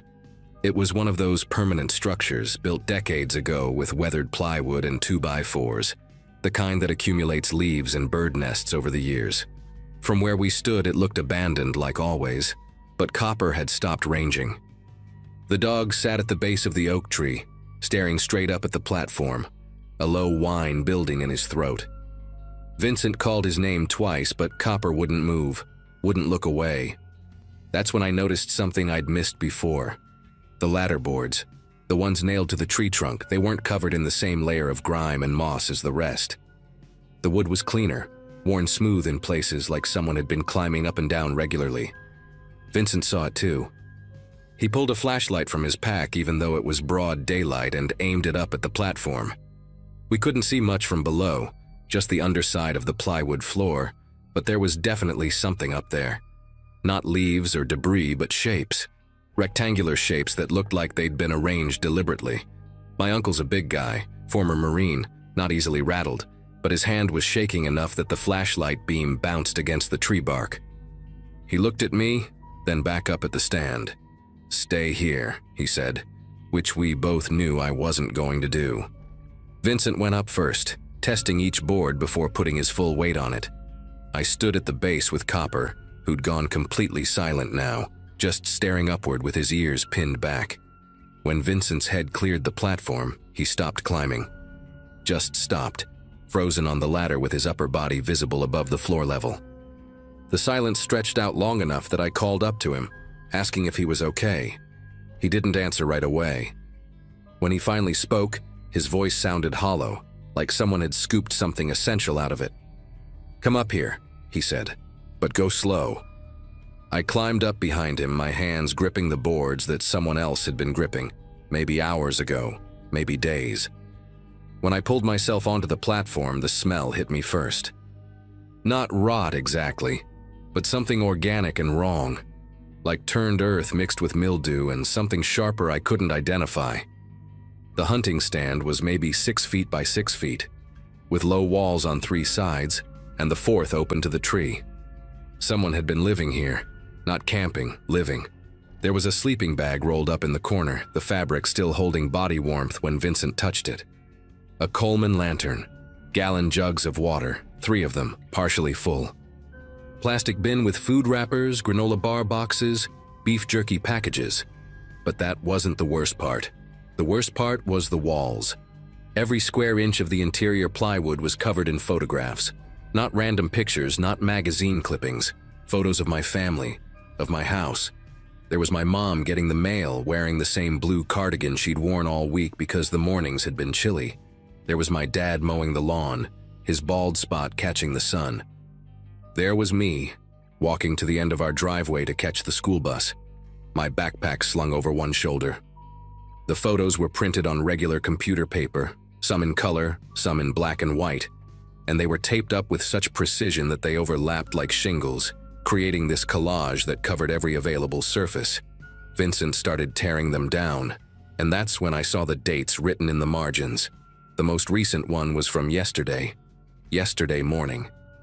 The photo showed our back porch, taken from somewhere in the woods behind our house, and you could see straight through the kitchen window to where my mom stood at the sink. The angle was wrong, too high, like whoever took it had been in a tree. I felt something cold settle into my stomach. Not panic yet, but the beginning of it. That recognition that something terrible was happening and had been happening while we lived our normal lives completely unaware. Vincent had his phone out calling 911. His voice clipped and controlled as he gave our location to the dispatcher. I couldn't stop staring at the photos. There were dozens of them, maybe over 100. Some showed our cars in the driveway. Others captured my little sister playing in the yard with her jump rope. There was one of my dad loading groceries from his truck, and you could read the date on the newspaper tucked under his arm, July 9th. That was 12 days ago. Whoever this was had been documenting us for at least 2 weeks, probably longer. I started noticing other details. A notebook, spiral-bound, sitting on top of the sleeping bag. Vincent had already bagged it in a plastic grocery sack, not touching it directly, but through the clear plastic I could see handwriting on the visible page. Notes, times and dates. 1:15 p.m., father leaves for work. 3:30 p.m., mother returns from errands. 6:45 p.m., family dinner, all visible through kitchen window. Clinical observations like we were subjects in some study. My hands were trembling now, actually shaking, and I shoved them in my pockets because I didn't want Vincent to see how scared I was becoming. The dispatcher told Vincent to get off the property and wait for police at the main road. But as we started climbing down, Copper began barking, that deep, aggressive bark he only used when something was seriously wrong. He'd moved about 20 feet from the tree and was digging frantically at the ground, dirt flying out behind him in sprays. Vincent yelled at him to stop, but Copper kept going, digging deeper, more frantic. Then he stopped abruptly and backed away, whimpering. We both walked over, even though every instinct told me not to. The hole Copper had dug was maybe a foot deep, and at the bottom, partially uncovered, was fabric. Blue fabric with white stars. I recognized it immediately. It was Bailey's collar, the decorative bandana my sister had tied around her neck the morning she disappeared. Vincent told me to get back to the truck, his voice sharp now, authority cutting through. But I couldn't move. He knelt down and carefully brushed away more dirt with his hand. And that's when we saw her, Bailey. Buried in a shallow grave right beneath the hunting stand. Her body was partially decomposed, but it was definitely her. That scruffy gray fur, the white patch on her chest. Someone had killed our dog and buried her here. The same person who'd been watching us. The same person who'd been sleeping 12 feet above her body. Vincent physically pulled me away from the grave and marched me back toward the truck, Copper following close behind. My mind was racing, trying to process everything at once and failing. Bailey didn't just wander off. Someone took her, killed her, and buried her here as what? A trophy? A warning? The walk back felt longer than it should have. Every shadow in the tree line suddenly suspect. Every bird call making me whip my head around. We reached the truck, and Vincent told me to get in and lock the doors. He stood outside with his rifle, which he'd grabbed from behind the seat, scanning the woods while we waited. The police took 18 minutes to arrive, which I know because I counted every single one of them on the truck's dashboard clock. When they finally showed up, there were 3 cars, 2 county sheriffs and a state trooper. Vincent walked them back to the hunting stand while I stayed at the truck with one of the deputies, a young guy named Collins who kept asking me questions I could barely answer because my brain felt wrapped in cotton. They processed the scene for hours. More police came, then detectives, then someone from what I assume was a crime scene unit. They took the photos, the notebook, the sleeping bag, everything. They brought dogs out to track scent trails, and that's when things got worse. The dogs led them on a path through the state forest that eventually came out on the dirt access road about a quarter mile from the back of our property. And then the trail continued, through our backwoods, right up to the tree line behind our house. They found a spot where the underbrush had been flattened, branches arranged to create a natural blind with a clear view of our entire backyard and straight into our kitchen and living room windows. Whoever this person was, they hadn't just been living on Vincent's property. They'd been coming to our house regularly, watching us from maybe 40 yards away. The state trooper, an older woman with gray hair pulled back tight, showed Vincent and me the spot. There were footprints in the soft ground, fresh ones from recent rain. Size 11 boots, deep treads, probably hiking boots. The prints led right up to our back porch. They were on our porch. The most recent tracks were from this morning, based on how the dew had settled around them. My mom had been home alone all morning. My dad was at work, my sister at summer camp, and I'd been out with Vincent. The thought of this person standing on our porch, maybe looking through the window at my mom as she made coffee or read the newspaper, made me feel physically sick. The state trooper told us we couldn't go home yet, that they needed to secure the house and make sure nobody was inside. That possibility hadn't even occurred to me until she said it, and then it was all I could think about. They cleared the house room by room while we sat in Vincent's truck in our own driveway, watching armed officers move through our home with flashlights and drawn weapons, even though it was the middle of the afternoon. They didn't find anyone inside, but they found evidence someone had tried the back door. Scratches around the lock, fresh ones like someone had been testing it. The door had been locked, thank God, but only just barely. My mom always locked it, but sometimes she'd forget until right before bed, and apparently this person knew our routines well enough to know that. They took fingerprints from the door handle, from the hunting stand, from the water jugs.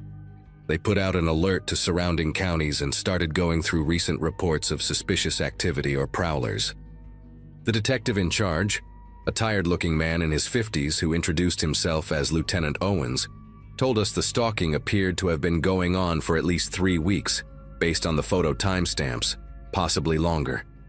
He said cases like this, when they escalate to killing a pet, often precede more serious violence. He didn't elaborate on what more serious meant, but he didn't have to.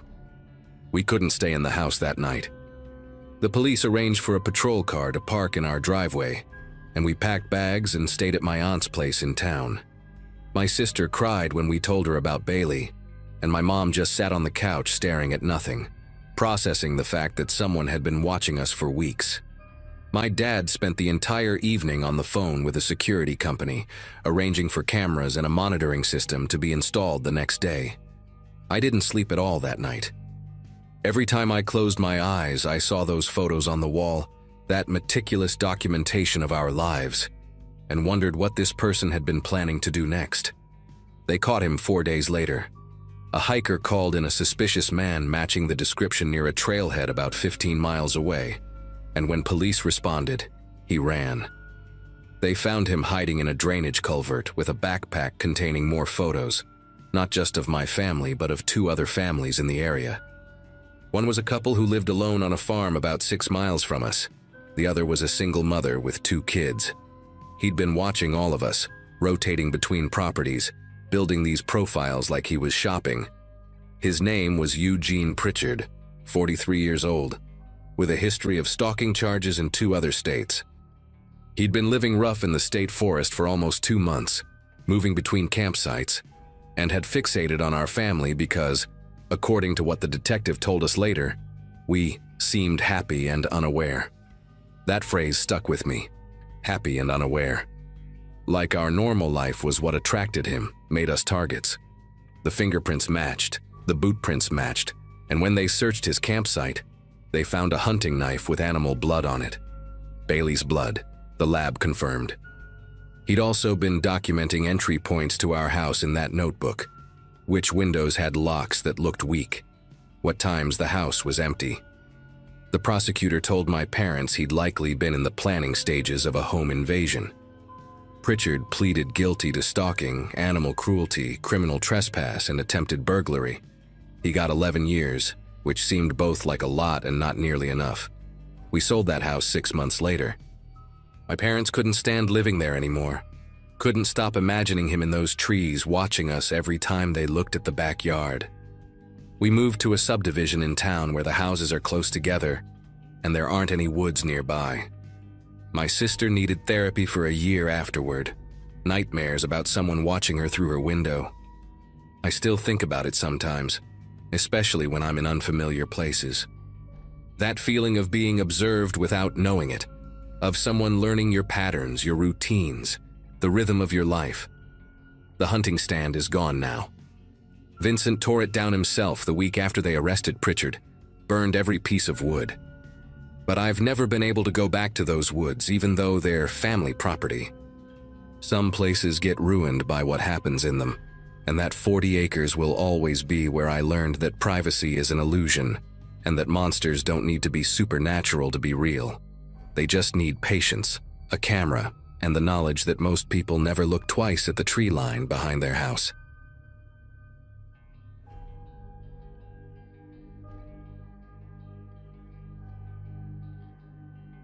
Growing up on my family's farm in a quiet stretch of northern countryside shaped most of my routines, and that year wasn't any different. While my dad was stuck in town recovering from a back injury, I took over the harvest work alone, juggling long days between the fields, the grain shed, and the old workshop behind the house. My name's Lacey, and at the time I was trying to keep everything running on a tight schedule, waking up before sunrise and ending the days covered in dust and sweat. The farm sat a few miles from the nearest cluster of houses, surrounded by cornfields that seemed endless when the wind got going. Most days were uneventful, predictable even, which made what happened stand out even more in my memory. The first strange thing started with the fuel. I kept noticing the levels dipping lower than they should have, even on days when I barely touched the tractor or the generator. I chalked it up to miscalculations at first. Maybe I'd left a gauge half stuck, or maybe I'd filled something halfway and forgotten. But after the third or fourth time, I couldn't shake the sense that it wasn't just me being careless. I remember staring at the big diesel barrel by the shed late one afternoon, the sun sinking behind the trees and giving everything a kind of orange haze, and thinking the numbers weren't adding up no matter how much I tried to justify it. It bothered me enough that I started double-checking locks and writing down amounts in a small notebook I kept in my back pocket. One evening, after a long stretch of work left me too wired to sleep, I caught myself walking around with a flashlight, scanning the edges of the property like I expected something to step out. Nothing did, just the rustling of tall corn stalks shifting in the wind and the occasional creak of the barn settling for the night. But as I stood there listening, I got this weird sense of being observed, like there was attention on me from somewhere I couldn't pinpoint. Not fear exactly, more like a slow awareness creeping in that the fuel issue might not be random. I hated how my mind kept circling back to that thought even when I tried to push it away.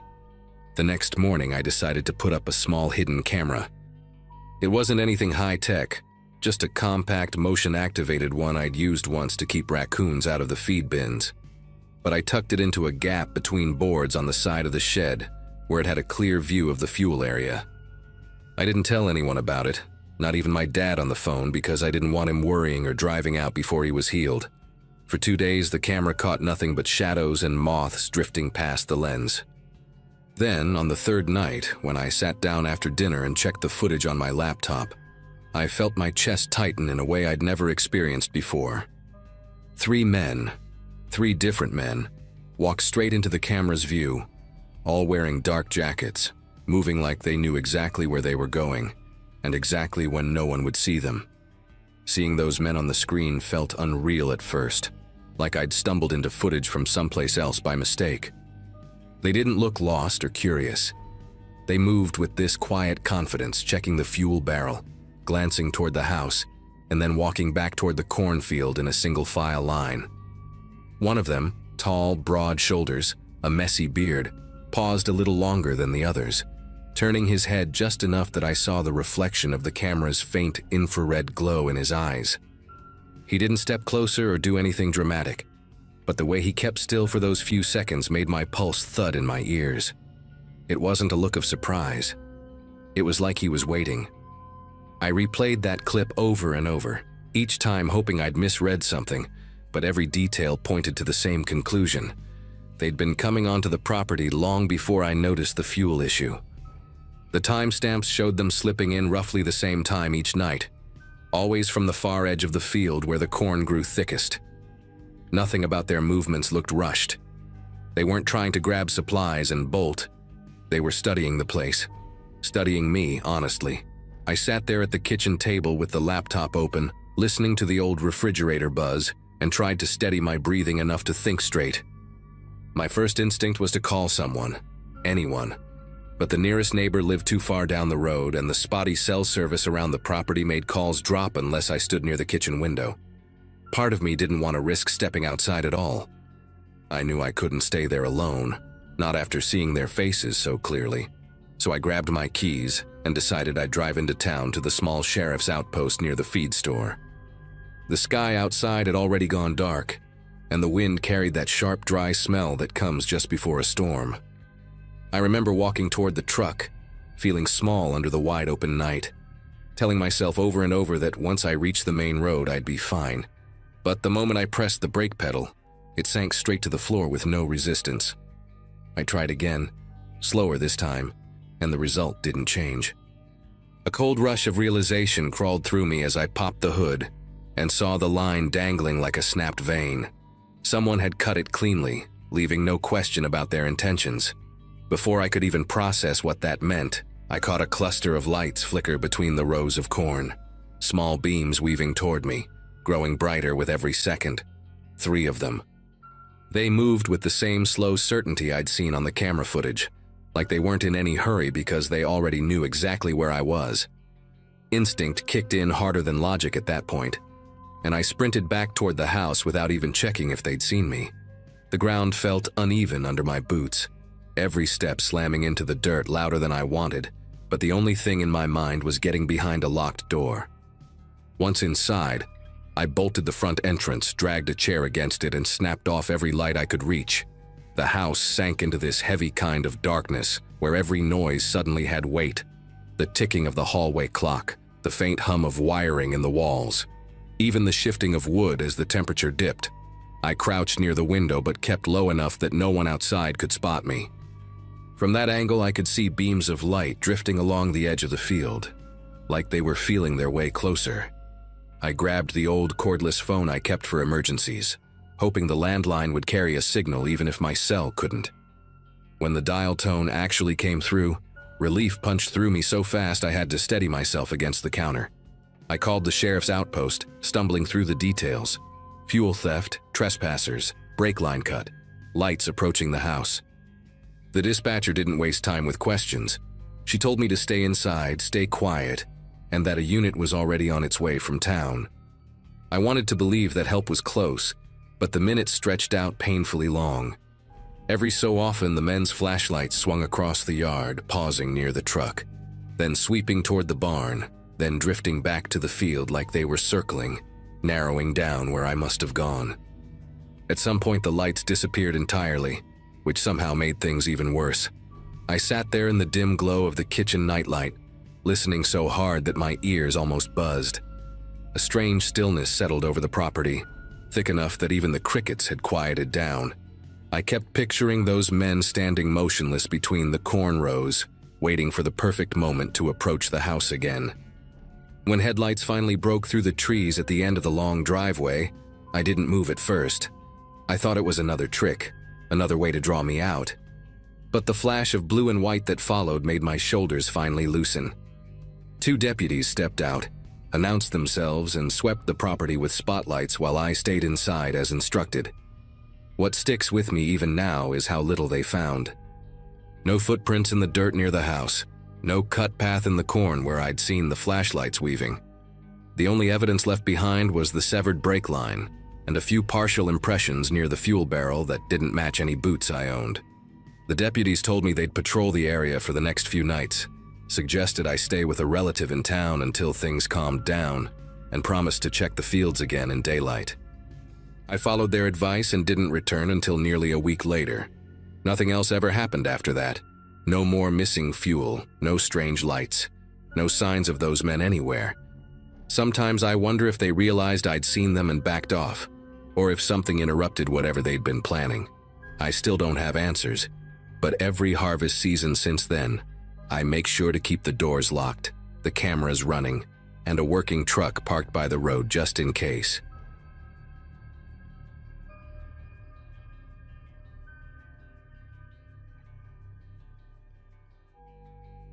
I'd been spending most of my days helping my parents manage the farmland that had been in our family for as long as anyone could remember.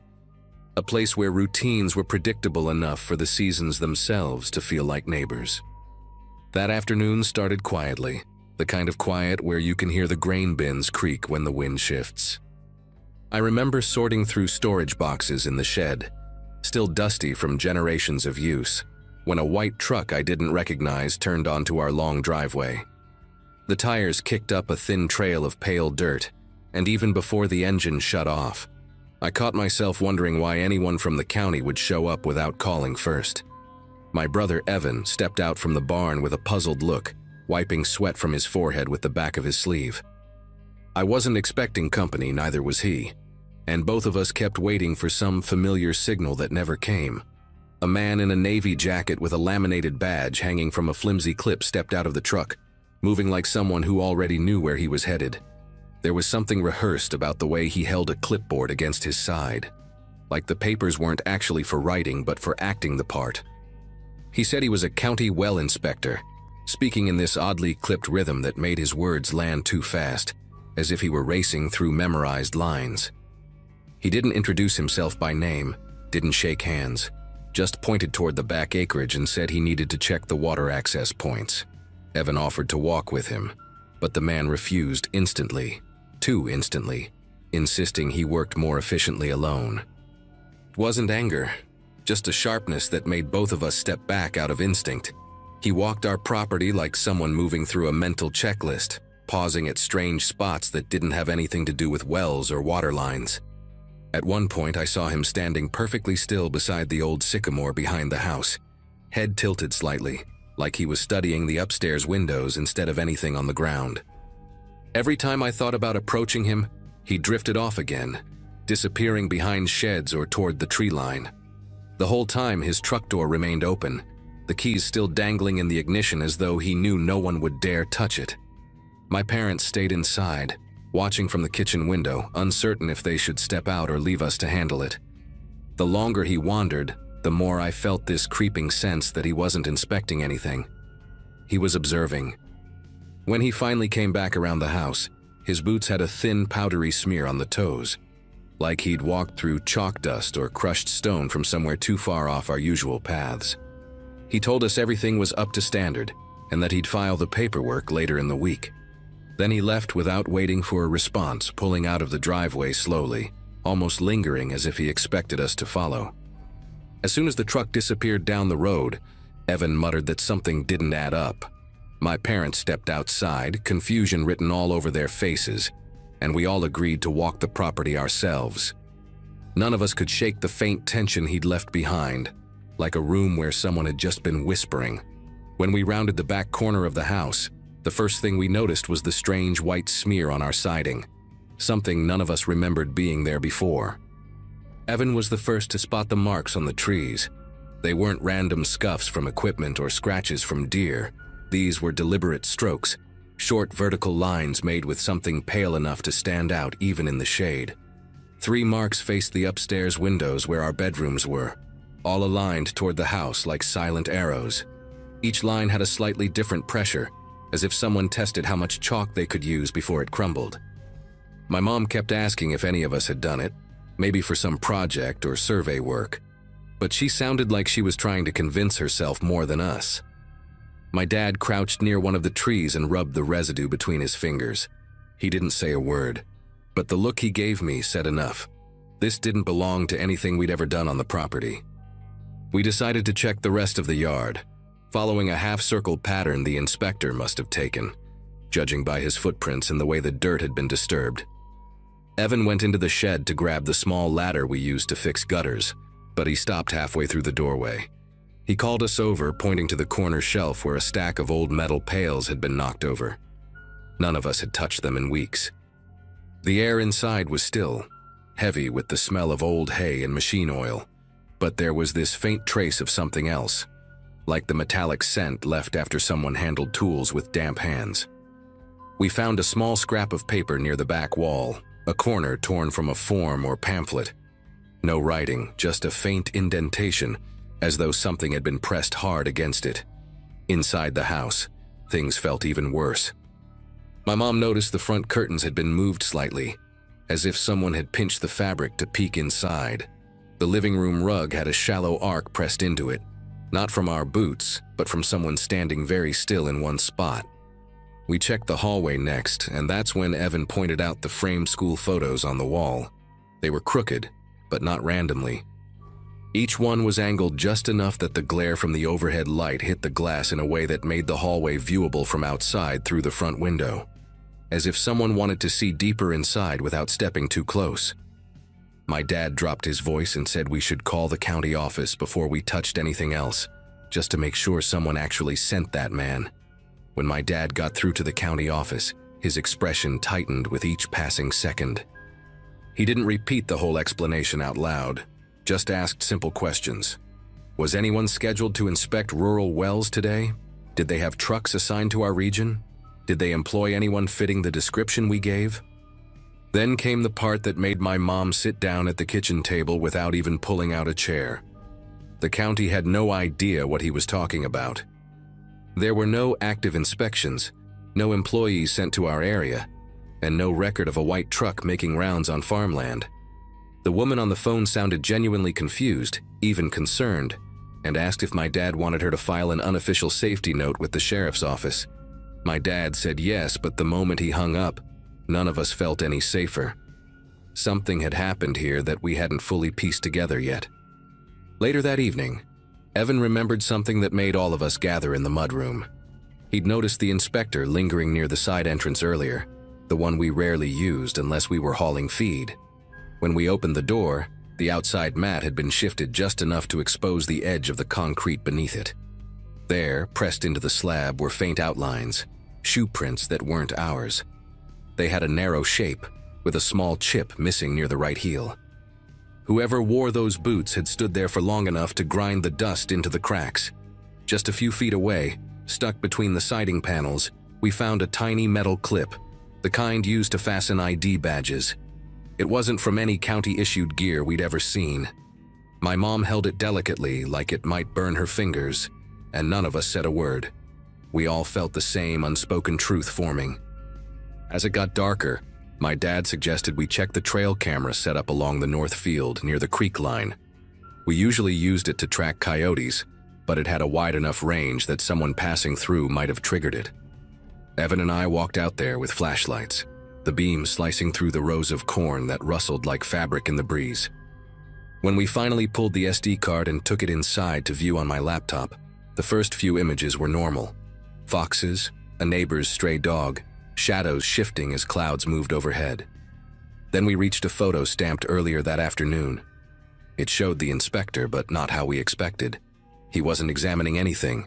He was facing the camera directly, standing perfectly still, eyes fixed on the lens like he knew exactly where it was and wanted to be seen. His jacket was open slightly, revealing a small black device clipped inside, almost like a recorder. My mom called one of the neighboring families we were close to, just to warn them. As she explained what happened, her voice tightened when the other woman interrupted her. 3 farms nearby had been hit by home invasions recently, all within the past few months. The intruders left behind chalk marks on trees, always facing bedroom windows, along with signs that someone had studied the homeowners' routines. Those families mentioned seeing an unfamiliar truck in the days leading up to their break-ins, sometimes parked on the road, sometimes pulling in briefly under some excuse before driving off again.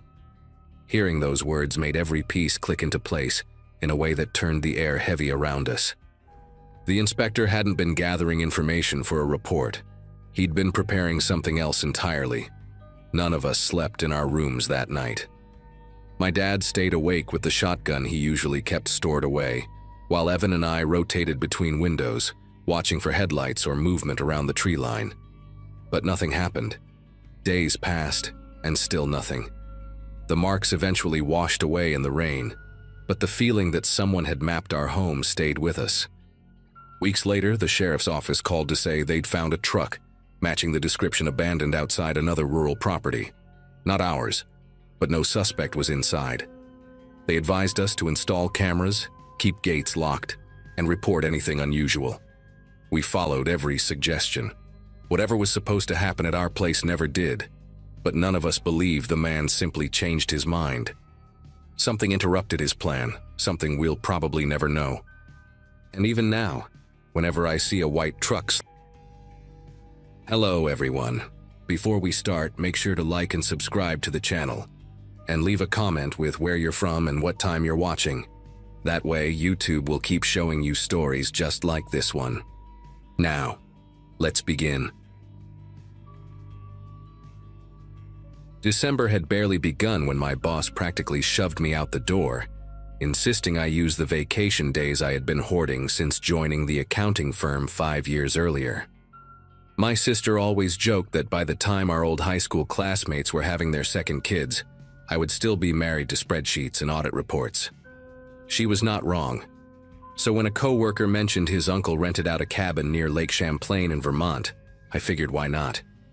The place was about 3 hours from Burlington, deep in the woods, the kind of isolated retreat that promised silence and maybe a chance to remember what relaxation felt like. I packed light, some books, my laptop, enough groceries for a week, and a bottle of whiskey I'd been saving for a special occasion. The forecast mentioned snow, but nothing that seemed serious enough to cancel my plans. I arrived on a Thursday afternoon, and the cabin exceeded my expectations in the best way possible. It sat at the end of a winding gravel road, surrounded by towering pines that blocked most of the gray winter sky.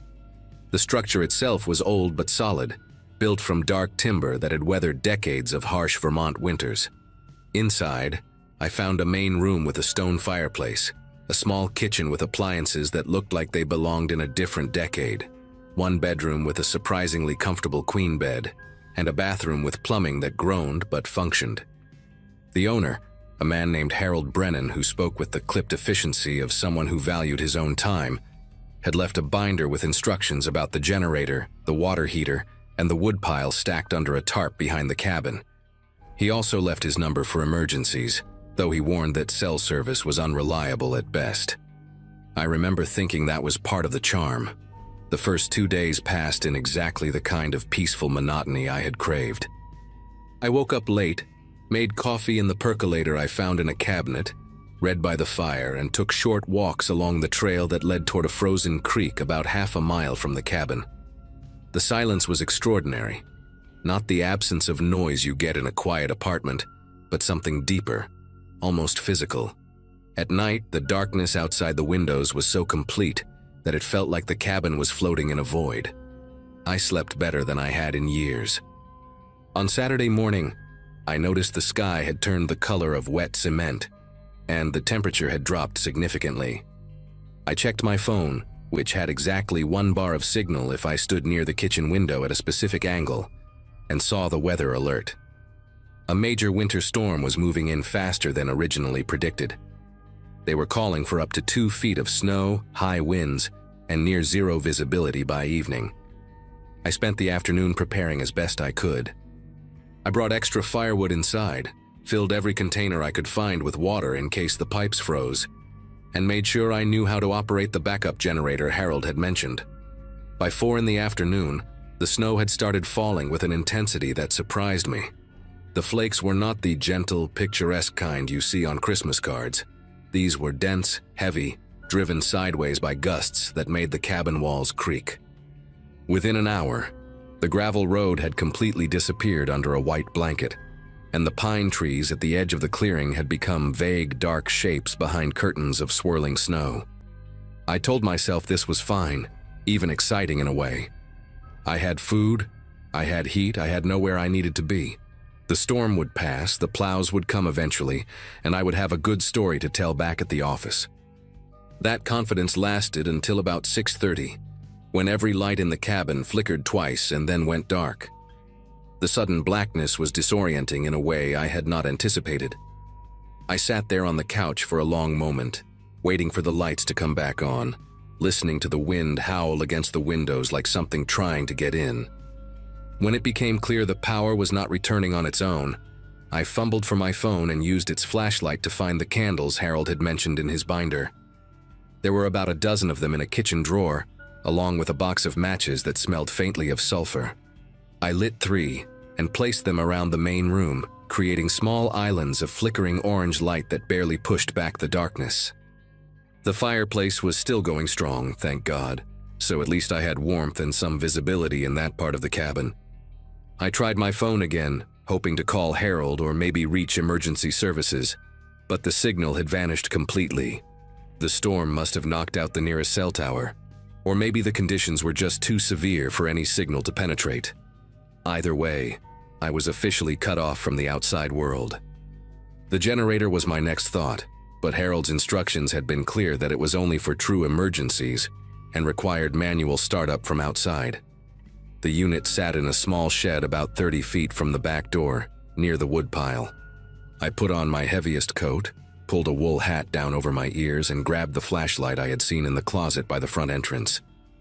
When I opened the back door, the cold hit me like a physical blow. That deep, wet, penetrating cold that Vermont winters specialize in. The snow was coming down so thick I could barely see the woodpile, and the wind immediately tried to rip the door from my grip. I stepped outside, sinking almost to my knees in the fresh accumulation, and made my way toward the generator shed. That was when I first noticed the footprints. They emerged from the tree line to my left, a trail of depressions in the snow that curved around the side of the cabin rather than approaching the front door or the road. They were partially filled in, maybe an hour or 2 old based on how much fresh snow had accumulated inside them, but still distinctly visible in the beam of my flashlight. I stood there for a moment, snow pelting my face, trying to make sense of what I was seeing. My first thought was that maybe Harold had come by to check on the property before the storm hit, or perhaps a neighbor from one of the other cabins in the area had wandered over for some reason. But that did not explain why the prints went around the cabin instead of toward the front door, and it did not explain why there were no prints leading back out. The rational part of my brain, the part that had spent years analyzing data and finding logical explanations for discrepancies, insisted there had to be a simple answer. Maybe the person had walked around the entire cabin and then left via the road, and those prints were already buried. Maybe it was just a hiker who had gotten turned around in the early snow and used the cabin as a landmark before continuing on their way. I told myself these things as I trudged to the generator shed, got the unit running after 3 attempts, and made my way back inside. The lights came on with a reassuring hum, and I locked the back door behind me, stamping snow off my boots onto the mat. I checked the front door too, confirming it was locked, and even tested the windows in the bedroom and bathroom. Everything was secure. I poured myself a glass of the whiskey I had brought, sat down by the fire, and tried to convince myself I was being ridiculous. The next hour passed slowly. I attempted to read, but found myself rereading the same paragraph over and over, my attention constantly pulled toward the windows and the impenetrable white darkness beyond them. The wind had picked up even more, creating strange whistling sounds as it forced its way through gaps I had not noticed before. Every few minutes the cabin would groan or pop as the old timber adjusted to the temperature, and each time my heart would jump before I recognized the sound for what it was. I kept thinking about those footprints, playing the image over in my mind, trying to remember details I might have missed. Had there been just one set of prints, or could there have been 2? How large were they, average size or bigger?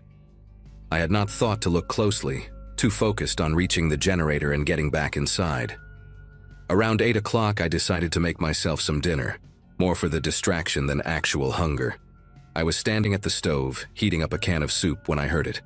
A soft click, barely audible over the wind and the hiss of the gas burner. It came from somewhere behind me, toward the back of the cabin. The sound a door hinge makes when it moves just slightly, metal shifting against metal. I turned off the burner and stood completely still, holding my breath, straining to hear anything over the storm. For a long moment there was nothing but wind and the crackle of the fire in the other room. I started to exhale, started to tell myself it was just the cabin settling again, when I heard something else. A floorboard creaking, the particular groan of old wood taking weight. It came from the hallway that connected the bedroom and bathroom to the main living area. I had walked that hallway dozens of times over the past few days, and I knew exactly which boards made noise and which ones did not. This was the third board from the bathroom door, the one with the slight warp that always protested when you stepped on it. Someone was in my cabin. The realization hit me with a clarity that felt almost calm, the way your mind sometimes goes quiet when faced with something too immediate for panic. I looked around the kitchen for anything I could use as a weapon. The knife block on the counter held a few dull blades that Harold probably used for vegetables. I grabbed the largest one, a chef's knife with a wooden handle worn smooth from years of use, and positioned myself so I could see the hallway entrance while keeping my back against the refrigerator. The seconds stretched into something elastic and unbearable. I watched the dark mouth of that hallway, waiting for a shape to emerge, waiting for some confirmation that I was not losing my mind. The generator hummed steadily outside. The lights stayed on and the fire continued its oblivious crackling in the living room. Then I heard another creak, this one from a different board, closer to the hallway entrance. Whoever was back there was moving slowly, carefully, like someone who knew exactly where they were going and was in no hurry to get there. I thought about calling out, demanding to know who was there, but something stopped me. If this person had snuck into the cabin during a blizzard, had waited silently while I checked the locks and poured my whiskey and tried to read, they were not here for a friendly introduction. They had been counting on the storm, on my isolation, on the fact that no one could reach me and I could not reach anyone else. My phone sat uselessly on the coffee table in the living room, no signal, no help. The nearest neighbor was probably 5 miles away, and the road was impassable. Even if I could get outside, I would freeze to death before I made it anywhere. I was trapped in this cabin with someone who had chosen this exact situation to make their move. I made a decision in that moment, the kind of decision you make when every option is terrible, and hesitation feels like the worst choice of all. Instead of waiting for whoever it was to come to me, I moved first. I crossed the kitchen in 3 quick steps, flattened myself against the wall beside the hallway entrance, and listened. The breathing I heard was not my own. It was slower, more controlled, coming from just around the corner, maybe 6 feet away. I could smell something faint beneath the wood smoke and the cold air that had crept inside. Cigarettes, stale and ingrained in fabric, mixed with something earthier, like damp soil. I gripped the knife tighter and tried to think. The light switch for the hallway was on the other side of the entrance, impossible to reach without exposing myself. But I remembered the cabin's layout, remembered that the bathroom had a small window above the toilet, barely big enough for a person to squeeze through. If this person had come in through that window, they had left it open or unlocked. If I could get past them, get to the front door, maybe I could make it to my car. The keys were in my coat pocket, and my coat was hanging by the front entrance. It was insane. It was probably suicide in this weather, but staying here felt worse. I do not know where the courage came from. Or maybe it was not courage at all, but something more like desperate animal instinct. I grabbed a ceramic mug from the counter and hurled it down the hallway as hard as I could. It shattered against the far wall with a sharp crack, and in that same instant I heard movement. Fast movement. Someone reacting to the sound. I did not wait to see what happened. I ran for the front door, my socks sliding on the wooden floor, and grabbed my coat from the hook without stopping to put it on. My fingers found the deadbolt, twisted it open, and I threw myself out into the screaming white void of the storm. The cold was immediate and brutal, cutting through my sweater like it was made of paper. I could not see more than 3 feet in front of me, but I knew roughly where I had parked, and I ran in that direction, high-stepping through snow that came up past my knees. Behind me, I heard the cabin door bang open against the wall. Someone was following. I found my car more by luck than memory, my outstretched hand colliding with the cold metal of the hood. I fumbled with the coat, jamming my arms into the sleeves while trying to dig the keys from the pocket. The engine turned over on the second try. I had never been more grateful for anything in my life.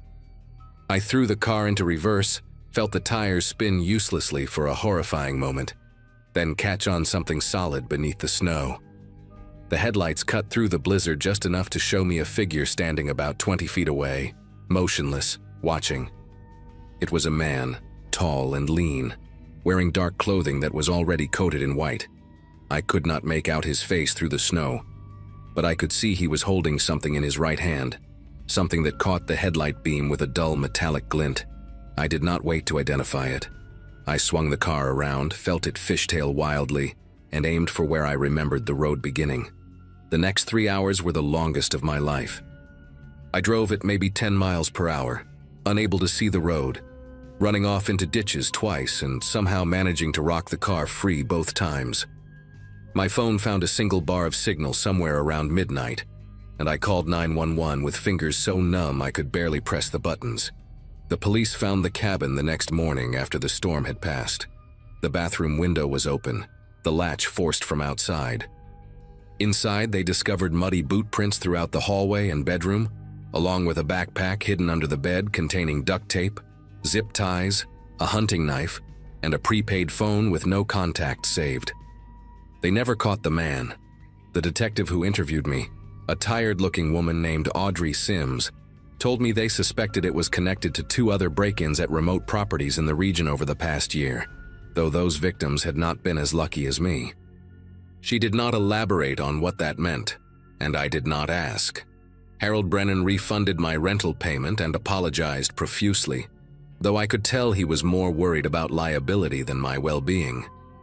I drove back to my apartment in Burlington that same day, checked into a hotel instead, and did not sleep without the lights on for the next 3 months.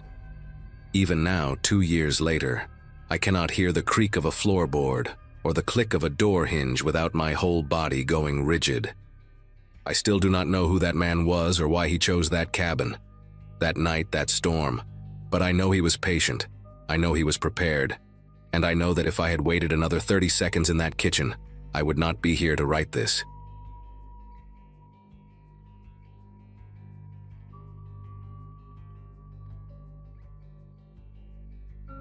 Lydia Marsh knocked on my door sometime in early November with a flyer and a pitch about the county shelter's toy drive. She lived 3 houses down, had 2 golden retrievers, and possessed the kind of relentless cheerfulness that made refusing her feel like kicking a puppy. So I signed up. By mid-month, I had become weirdly obsessed with the whole thing, buying discounted toys during my lunch breaks, asking coworkers at the insurance office if they had anything to donate, even wrapping some of the gifts myself with paper covered in cartoon snowmen. It gave me something to focus on, which I desperately needed. My marriage had ended that spring after barely 2 years, and at 26, living alone in a small house on Birchwood Lane, I was still figuring out who I was outside of being someone's wife. The toy drive became my project, my distraction. By that Saturday morning in late fall, I had 2 heavy shopping bags stuffed with donations sitting by my front closet, waiting for the official neighborhood pickup scheduled for Sunday afternoon. That Saturday began like any other day off, slow, aimless, deliberately lazy. I made coffee around 9, let my cat Clementine yell at me until I refilled her food bowl, and decided to finish hanging the last of my holiday decorations. The weather outside was sharp and bright, frost still visible on the grass even though the sun had been up for hours. I put on a playlist of old Christmas songs, the kind with crooning vocals and orchestral arrangements that reminded me of my grandmother's kitchen. Bing Crosby, Nat King Cole, all those voices from another era filling my living room while I untangled a string of lights. Around 11, I was standing on a step stool near the window, trying to hook an ornament onto a high branch, when I heard kids laughing somewhere down the block. Normal neighborhood sounds, safe sounds. I stepped down, surveyed my work, and decided the tree looked decent enough. Then came the knock, 3 soft taps on my front door. I glanced at the clock on the mantel, 11:47. My first thought was that Lydia had come a day early for the donations. I wiped my hands on my jeans and walked toward the door, still humming along to the music. He was not what I expected. Through the glass panel beside my door, I could see a man, maybe mid-30s, average height, wearing a red Santa hat and a navy blue puffer jacket. He held a clipboard against his chest and offered a small wave when he noticed me looking. His face was plain, forgettable even, the kind of face you might see at a grocery store and never think about again. He had a short beard, neatly trimmed, and wire-rimmed glasses that caught the light. I opened the door but kept the storm door closed between us the way my mother had taught me. He smiled immediately, a warm and easy smile, and introduced himself as a volunteer with the Greenfield Family Alliance. He said they were doing last-minute rounds in the neighborhood, collecting toy donations for families who would not make it home for the holidays. Parents stuck working, relatives in hospitals, that sort of thing. His voice was calm and earnest, almost rehearsed, but not quite. He gestured vaguely toward the street, mentioning that several neighbors had already contributed. I noticed a white van parked a few houses down, unmarked, its engine apparently off. I should have asked more questions. I should have called Lydia to confirm, or at least asked to see some identification. But he seemed so genuine, so unassuming, and his story tugged at something in me. Those families, those kids who might not have presents otherwise. He mentioned that the deadline was tight, that they needed to sort and distribute everything by Monday morning. I thought about the 2 bags sitting in my closet, already packed and ready. The official pickup was not until Sunday, but what difference did a day make? I told him to wait a moment, then unlatched the storm door and stepped back to let him into the foyer while I grabbed the donations. The music was still playing. White Christmas had just started, Bing Crosby's voice smooth and unhurried. I pointed toward the living room and told him he could step inside where it was warm, that I would only be a second. He thanked me politely, wiped his boots on the mat, and walked past me into the house. I turned toward the closet, reached for the bags on the floor, and heard the soft click of the front door closing behind him. At the time, I thought nothing of it. He was just keeping the cold out. When I turned back around, bags in hand, he was standing in the middle of my living room. The clipboard he had been holding was now resting face down on my kitchen counter, and his posture had shifted, something subtle but unmistakable. His shoulders were squared, his hands loose at his sides, and the friendly smile had vanished completely. His face was blank now, almost bored, like he had taken off a mask he no longer needed. The Santa hat suddenly looked grotesque, a joke that was not funny anymore. I asked if everything was okay, my voice coming out higher than I intended. He did not answer immediately. Instead, he tilted his head slightly, studying me the way someone might examine an insect pinned to a board. Clementine had disappeared, probably hiding under the bed, the way she always did when strangers came over. The music kept playing, some cheerful melody about sleigh bells, and the absurdity of it made everything feel dreamlike and wrong.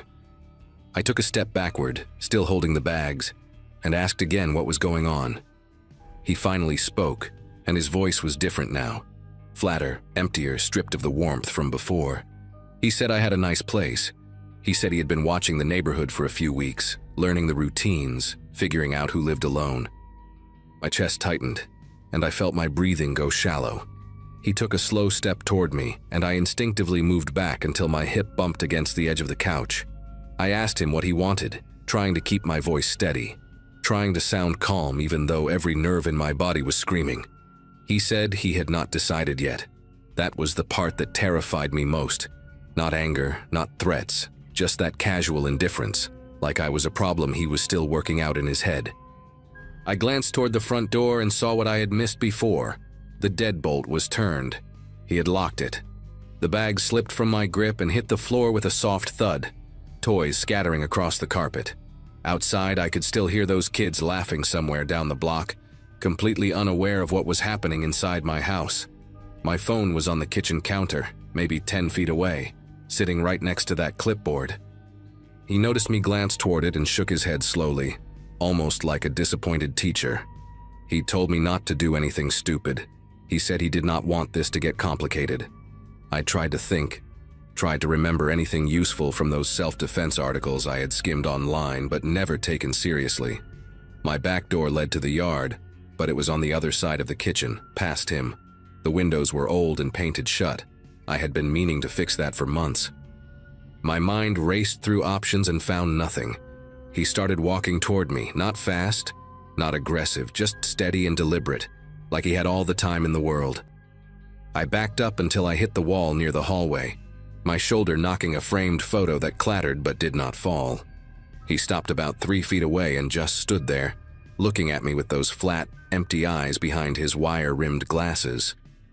Up close, I noticed a small scar near his left eyebrow, a thin white line cutting through the skin. He smelled like cigarettes and something else, something chemical, like industrial cleaner. Then he reached into his jacket pocket, and I thought that was it.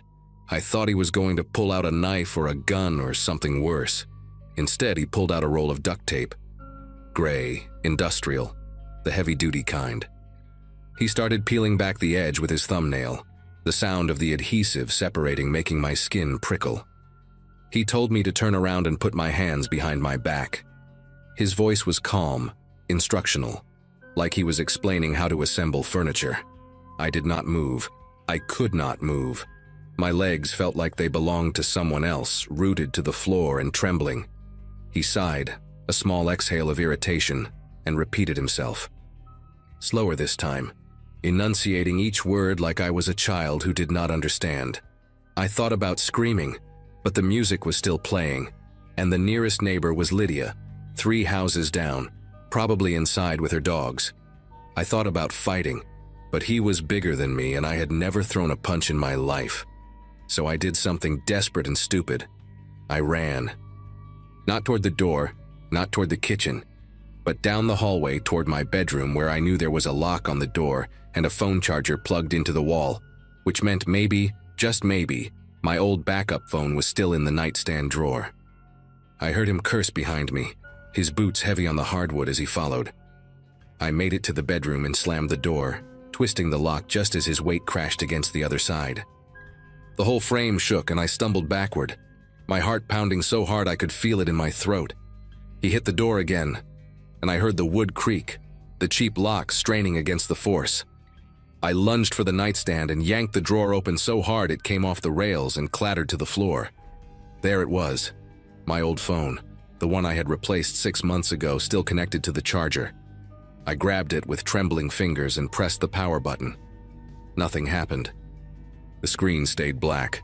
I pressed it again, holding it down, begging silently for it to turn on. Behind me, another slam against the door, and this time I heard something crack. He was not yelling, not threatening, just methodically throwing his shoulder into the wood like it was a minor inconvenience. The phone finally lit up, the battery icon flashing. 2%. Enough. I dialed 911 and pressed the phone to my ear, my whole body shaking as I backed into the corner between the bed and the wall. The operator answered on the second ring, her voice calm and professional. I started talking before she could finish her greeting, the words tumbling out in a frantic rush.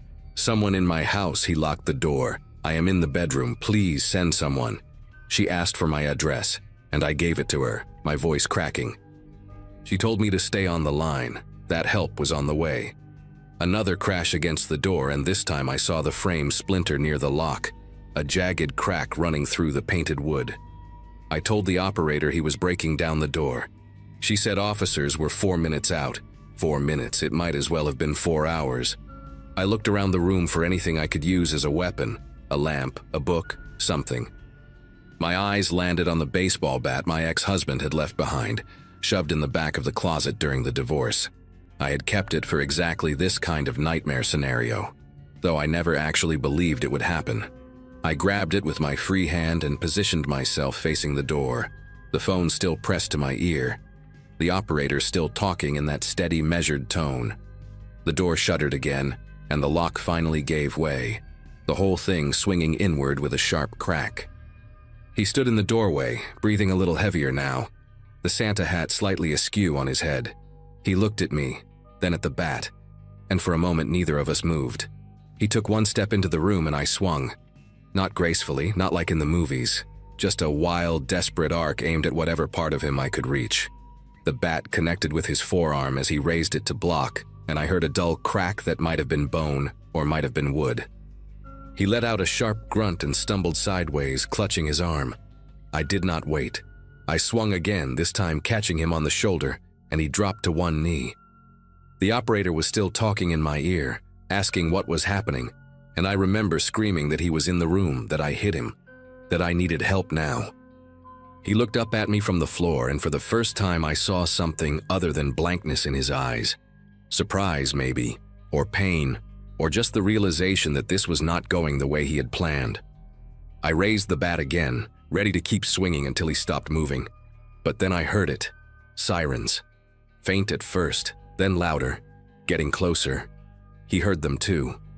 Something shifted in his expression, a quick calculation behind those wire-rimmed glasses. He pushed himself up, still cradling his arm, and backed toward the doorway. He told me this was not over, his voice tight with pain, and then he was gone. Down the hallway, through the living room, out the back door I had forgotten was unlocked. The police found the white van abandoned 2 blocks away, engine still warm, the keys on the floor beneath the driver's seat. Inside, they found duct tape, zip ties, a hunting knife, and a duffel bag with a change of clothes. No identification, no registration that led anywhere real. The detective who took my statement said they had seen setups like this before. Predators who scouted neighborhoods, who used charity scams or delivery uniforms to get inside, who targeted women living alone. She said I was lucky. She said most people do not get away.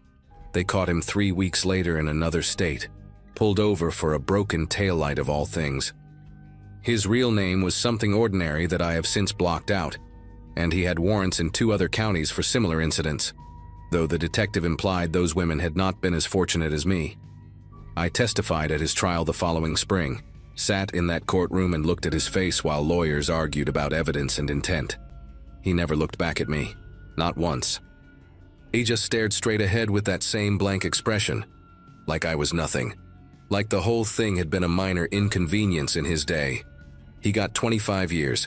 I got nightmares that lasted longer than my marriage ever did. and a security system I checked 3 times before bed every single night.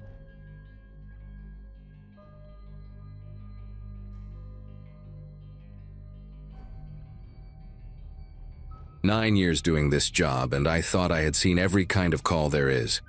My partner Lonnie and I had been running non-stop since 6 in the evening that night, and by the time midnight rolled around, we had already handled 2 car accidents on icy roads, 1 cardiac arrest at a family dinner, and a diabetic emergency at a grocery store parking lot. I started in EMS right after getting my certification, back when most of my high school friends were still figuring out college. That particular shift fell on one of the coldest nights we had all winter, the kind of cold that bites through your uniform no matter how many layers you wear underneath. We had just finished restocking the rig at the hospital when dispatch crackled through with another call. Unconscious male, found in a snowbank behind the Riverside Plaza shopping center. Caller reported seeing him collapse after what looked like a holiday party. Said the guy had been stumbling around before going down. Lonnie groaned and pulled back onto the road while I logged the call details. Neither of us thought twice about it. Calls like that are common during the holidays. People drink too much at office parties and end up hypothermic in a ditch somewhere. We pulled into the back lot of Riverside Plaza around 12:20 in the morning. The shopping center had closed hours ago, and the only lights came from a few security lamps scattered across the massive parking area. The snow had been falling steady all night, maybe 3 or 4 inches accumulated since our shift started. Lonnie parked near the dumpsters where dispatch said the caller had spotted the man, and we grabbed our gear. I remember the silence when I stepped out of the ambulance, that heavy kind of quiet you only get during a snowstorm, when everything feels muffled and distant. We walked toward the snowbank with our flashlights cutting through the dark, but there was nobody there. No unconscious man, no party-goer sleeping off too many drinks. What we did find made me stop walking. There were drag marks in the snow, 2 long parallel lines with footprints on either side, like someone had been pulled. The tracks led away from the parking lot and disappeared into a tree line about 40 yards out. Lonnie looked at me, and I looked at him, and without saying anything, we both understood that something was wrong with this whole situation. I radioed dispatch to confirm the call details. The operator repeated everything back. Unconscious male behind Riverside Plaza. Caller used a prepaid cell phone. No registered owner on file. When I asked if the caller had left a callback number, she told me the line went dead right after giving the location. Lonnie suggested maybe someone found the guy and took him inside to warm up, which made sense for about 3 seconds until I pointed my flashlight at those drag marks again. They went in the wrong direction, away from any buildings, straight toward the woods. Nobody drags an unconscious person into a frozen tree line in the middle of the night. We stood there trying to figure out what to do when dispatch came through again. Another call, same situation. Unconscious person reported at a maintenance building about 200 yards north of our location. The caller specifically mentioned seeing our ambulance lights and said the person was inside the building. Lonnie wanted to call for police backup, but dispatch said all units were tied up, handling a pileup on the interstate. We were on our own, at least for the next 20 minutes. The maintenance building sat at the edge of the shopping center property, a squat concrete structure that probably housed electrical equipment or storage for the plaza. It had been abandoned for a while based on the look of it, windows boarded up, a heavy metal door hanging slightly open. Fresh footprints led up to the entrance, and I mean fresh, like someone had walked in there within the last few minutes. Lonnie stayed by the rig to grab the radio and keep eyes on our surroundings while I approached the door. My flashlight beam cut through the gap and showed nothing but darkness and what looked like old shelving units covered in dust. I called out, identifying myself as a paramedic, asking if anyone needed help. No response. I pushed the door open wider and stepped inside, scanning left and right. The air was freezing, colder than outside somehow, and it smelled like rust and stagnant water. I moved deeper into the building, checking behind shelves and around corners when I heard it. The distinct crunch of footsteps in snow, not inside with me, but outside. And then the heavy groan of that metal door swinging shut behind me. I spun around and rushed back toward the entrance, nearly tripping over a pile of old pipes on the floor.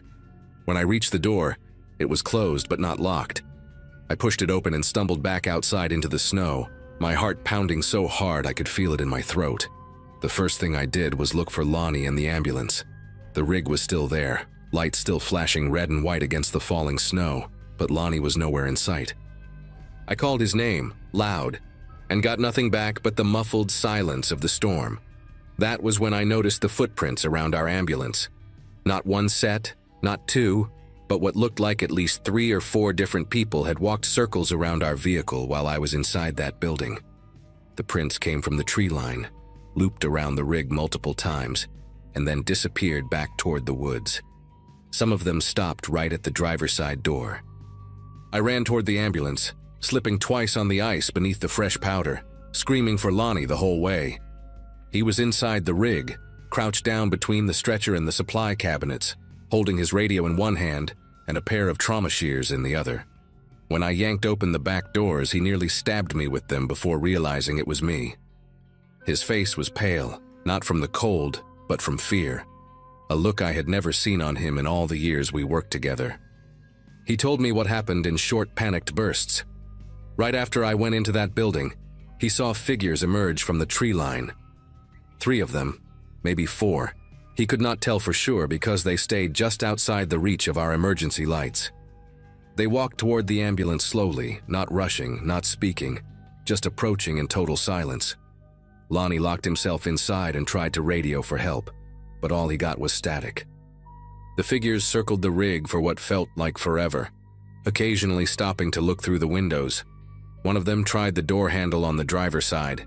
Then, just as suddenly as they appeared, they turned and walked back into the woods. By the time I came out of that building, they were gone. We did not waste another second at that location. I jumped into the driver's seat while Lonnie stayed in the back, still gripping those trauma shears like his life depended on it. My fingers were numb and clumsy as I threw the rig into drive and pulled out of that parking lot faster than I should have on icy roads. Neither of us spoke for the first few minutes. I kept checking the mirrors, expecting to see headlights following us, or figures running behind the ambulance, but there was nothing except darkness and snow. When we finally got back onto the main road, I radioed dispatch and told them we were returning to base, that the calls were false, and we needed to speak with a supervisor immediately. The operator sounded confused, asked me to repeat myself, and then put me on hold. Lonnie climbed into the front passenger seat and just sat there staring straight ahead, his breath visible in quick little clouds. He asked me if I thought they were going to kill us. I told him I did not know, but the way they had set everything up, the fake calls, the separation, the circling, it felt like a hunt, like we were being tested or sized up for something worse. Back at the station, we filed an incident report and waited for the police to send someone over to take our statements. It took almost 2 hours before a detective showed up, a tired-looking woman who introduced herself as Ramsey from the County Criminal Investigations Unit.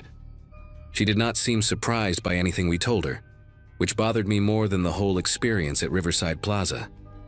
When I finished describing the drag marks, the maintenance building, and the figures around our ambulance, she nodded slowly and pulled out a folder from her bag. Inside were printed reports, at least a dozen of them, all from the past 3 weeks. She spread them across the table and told us what we had walked into. There had been multiple ambush attempts on first responders across the region that month, all following the same pattern. Fake emergency calls placed from untraceable prepaid phones, remote locations, attempts to separate partners or lure individuals away from their vehicles. 2 EMTs in a neighboring county had been assaulted and robbed of their medical supplies and equipment. A firefighter responding to a false structure fire had his truck stolen while he searched an empty building. Ramsey told us we were lucky. The group, or groups because they were not sure if it was one organized crew or copycats, had been escalating. The earliest incidents were just thefts, grab what you can and run. But the more recent ones involved physical confrontations, zip ties found at one scene, a roll of duct tape at another. She asked us to describe the figures Lonnie saw in as much detail as possible, but there was not much to tell. Dark clothing, average height, no distinguishing features visible in the snow and darkness. Could have been anyone. That was the part that stuck with me the most. sitting in that fluorescent-lit station at 3 in the morning, realizing that the people who had surrounded our ambulance looked like anybody else. They were not monsters or criminals you could spot from a distance. They were just people who had decided that paramedics responding to fake emergencies made easy targets. Ramsey collected our statements, gave us her card, and told us to call if we remembered anything else. Before she left, she mentioned that they had recovered one of the prepaid phones used to make a false call the week before. No fingerprints. Bought with cash at a convenience store 60 miles away. Completely untraceable. I finished my shift that night because we were short-staffed and there was no one to replace me. Lonnie went home early, said he needed to be with his wife and kids, and I did not blame him for that. The rest of the night passed without incident, just routine calls, a slip and fall at a nursing home, chest pain that turned out to be anxiety, the usual stuff that keeps you busy until sunrise. But I could not shake what had happened. Every time we pulled up to a scene, I found myself scanning the tree lines, checking for footprints that should not be there, looking for figures standing just outside the light. When my relief finally arrived at 7 in the morning, I sat in my car in the parking lot for almost 20 minutes before I felt calm enough to drive home. I kept thinking about those drag marks in the snow behind Riverside Plaza. There was no victim, no unconscious man from a holiday party. The drag marks were bait, staged to make us curious, to draw us toward the woods or keep us distracted while they moved into position. Someone had planned that, had thought it through, had known exactly how paramedics would react to what they found. The police never made any arrests connected to what happened to us that night. Ramsey called me once, about 3 weeks later, to tell me that the incidents had suddenly stopped. No more fake calls, no more ambush attempts, nothing. The group or whoever they were just vanished like they had never existed. She said sometimes these things happen. Criminals move to a different area or get spooked by increased police presence and decide to lay low. But she did not sound convinced, and neither was I. I still work EMS, still run calls in the same areas we covered that night. And every time I drive past Riverside Plaza, I feel my chest tighten. They never boarded up that maintenance building. I checked a few months ago, drove by on my way home after a shift just to see. The door was still hanging open, same as it was that night, and I swear I saw fresh footprints in the mud leading up to the entrance. I did not stop to investigate. I just kept driving and told myself it was probably nothing. Probably just kids or homeless people looking for shelter. But part of me knows that is not true. Part of me knows that whoever was out there that night is still out there, waiting for the right moment, the right call, the right paramedic stupid enough to walk into a dark building alone. Lonnie transferred to a different station about 2 months after the incident. We still talk sometimes, grab a beer when our schedules line up, but we never discuss what happened at Riverside Plaza. It is like an unspoken agreement between us, a door we both decided to keep closed. I think about it though, more often than I would like to admit. I think about how close we came to being another report in Ramsey's folder, another pair of first responders who walked into a trap and did not walk out. The thing that haunts me most is not the figures in the dark or the sound of that metal door closing behind me. It is the fact that I still do not know what they wanted. Were they after drugs from our medical supplies, the ambulance itself? Or was it something worse, something the zip ties and duct tape suggested? I will never have an answer to that question. All I know is that every time my radio crackles with a call to a remote location, every time dispatch sends me somewhere isolated in the middle of the night, I hesitate for just a second before responding. And in that second, I see those drag marks in the snow, leading nowhere, put there by someone who knew exactly what they were doing.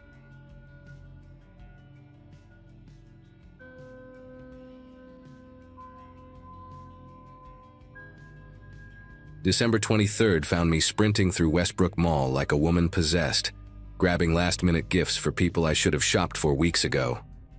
My sister had just reminded me that morning, via a passive-aggressive text, that her twins expected presents from their favorite aunt, and my co-workers at the veterinary clinic had organized a secret Santa I completely forgot about. By 9:45, most stores were pulling down their gates, and the cheerful holiday music piping through the speakers felt almost mocking as I clutched my overflowing bags and headed for the exit. The crowds had thinned to almost nothing, just a few stragglers like me and the tired employees counting down their final minutes. I remember thinking how nice it was to finally have some breathing room after fighting through packed aisles all evening. That thought would feel like a cruel joke about 20 minutes later. The parking garage had been full when I arrived around 6, so I ended up in the overflow lot on the far east side of the property, the kind of poorly lit expanse that malls pretend does not exist in their promotional materials. My Subaru Forester sat near the back corner, underneath a light pole that had apparently burned out sometime during my shopping spree.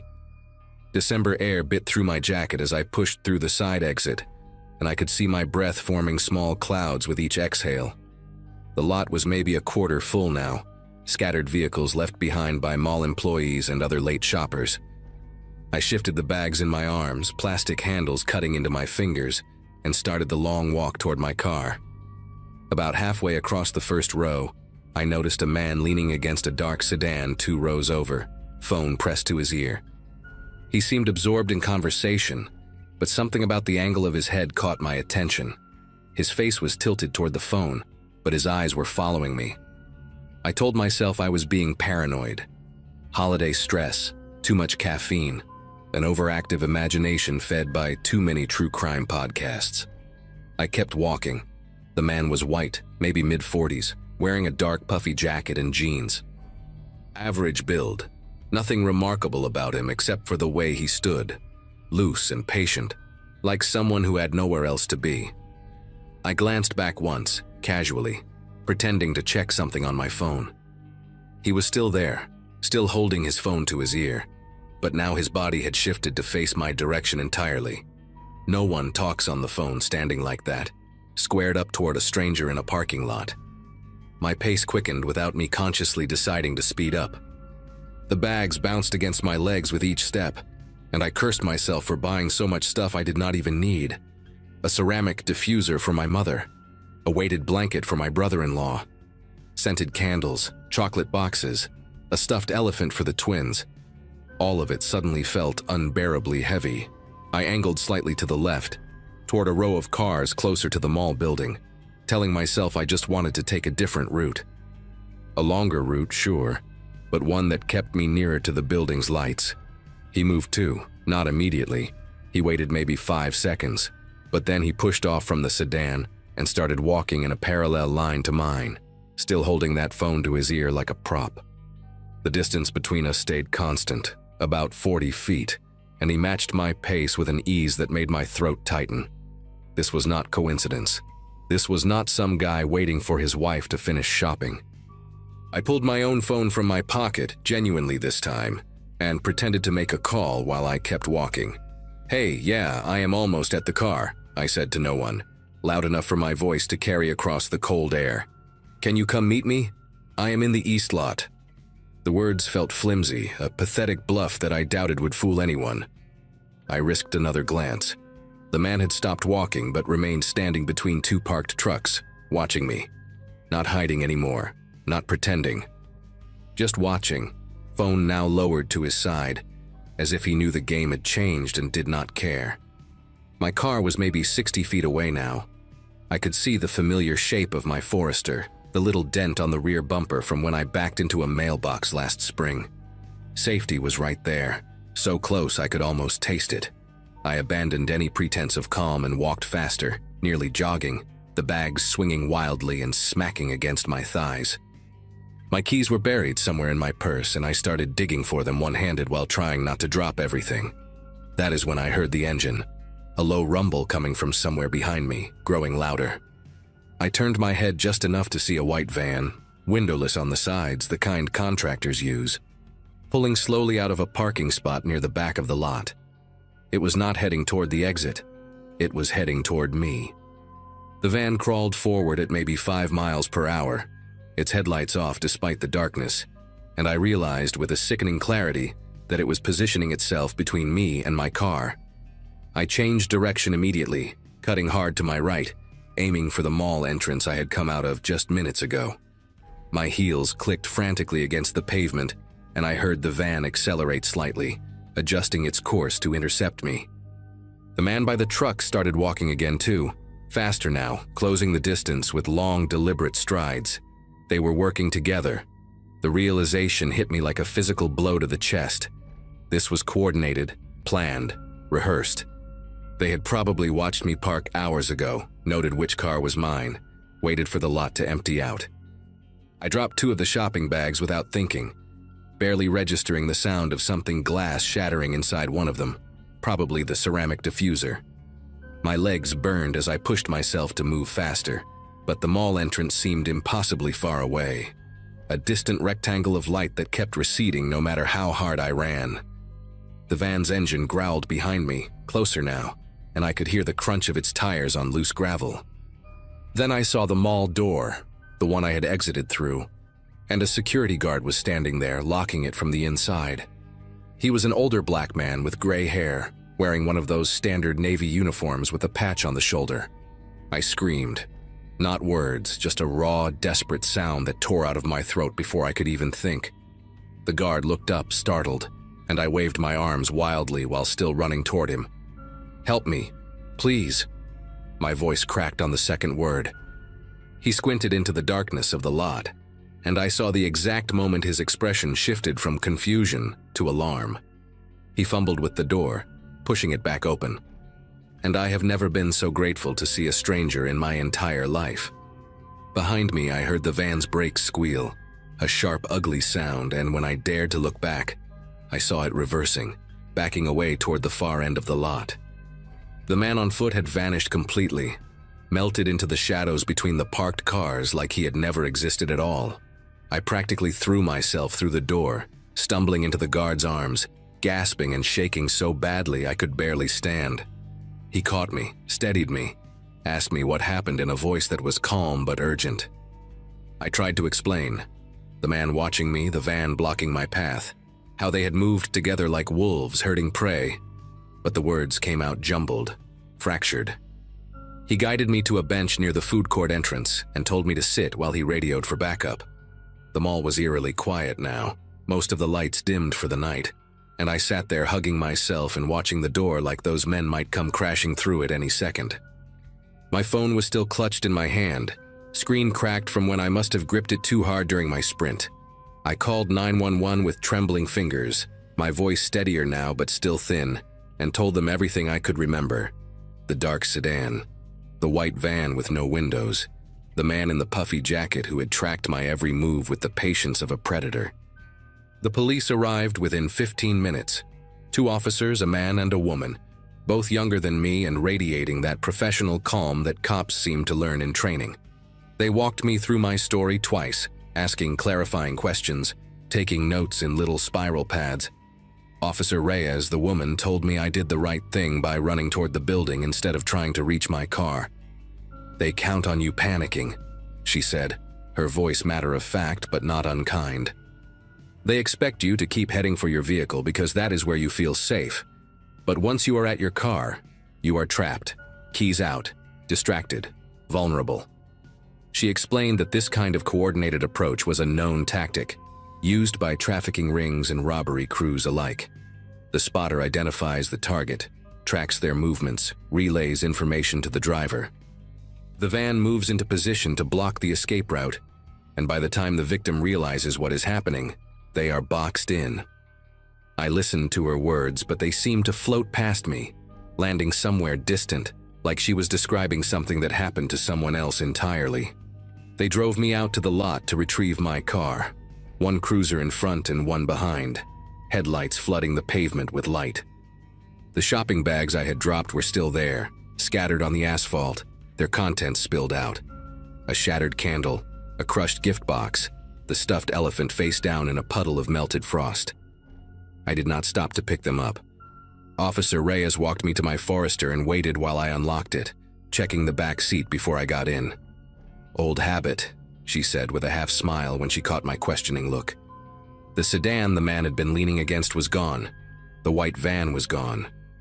No tire tracks, no cigarette butts, nothing left behind to prove that any of it had actually happened.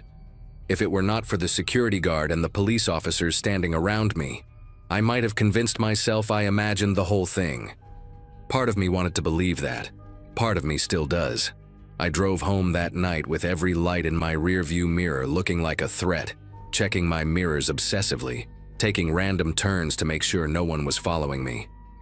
When I finally pulled into my apartment complex, I sat in my car for 10 minutes just watching the lot, scanning for white vans or dark sedans or men standing too still. My sister called while I was sitting there. She wanted to know if I had bought the gifts for the twins, and I burst into tears before I could even say hello. I told her everything, words tumbling out between sobs, and she drove over that same night with her husband and stayed until morning. The police never caught them. They reviewed the mall security footage, but the cameras in that section of the lot had been broken for months. Budget cuts, deferred maintenance, the usual excuses. The footage from other angles showed the van entering and leaving, but the plates were obscured with mud, probably intentionally. A detective called me a week later to say the case was still open, but there were no leads. Open, but cold. Open, but forgotten. It has been almost 2 years now, and I still cannot shop alone after dark. I order everything online, even groceries, and if I absolutely have to go somewhere at night, I make my husband come with me, or I do not go at all. We got married last October. Ben proposed in July, on a hiking trail in broad daylight surrounded by other people, which is the only way I can be in public spaces anymore without my heart racing. I took a self-defense class. I bought pepper spray and one of those personal alarms that shrieks when you pull the pin. I park under lights now, always, even if it means walking farther in the daytime. I know people think I am being dramatic, that I got lucky and should just move on, but they do not understand what it feels like to be hunted. To realize, in a single horrible moment, that you are prey and there are predators circling and no one is coming to save you. That security guard, his name was Lawrence, I found out later. He saved my life that night. I never got to thank him properly. By the time I went back to the mall to find him, he had transferred to a different location. I think about him sometimes, wonder if he knows what he did for me. I think about those men too. I wonder if they found someone else that night after I got away. I wonder if she was as lucky as I was. I wonder if they are still out there, waiting in some other parking lot, watching some other woman walk alone toward her car.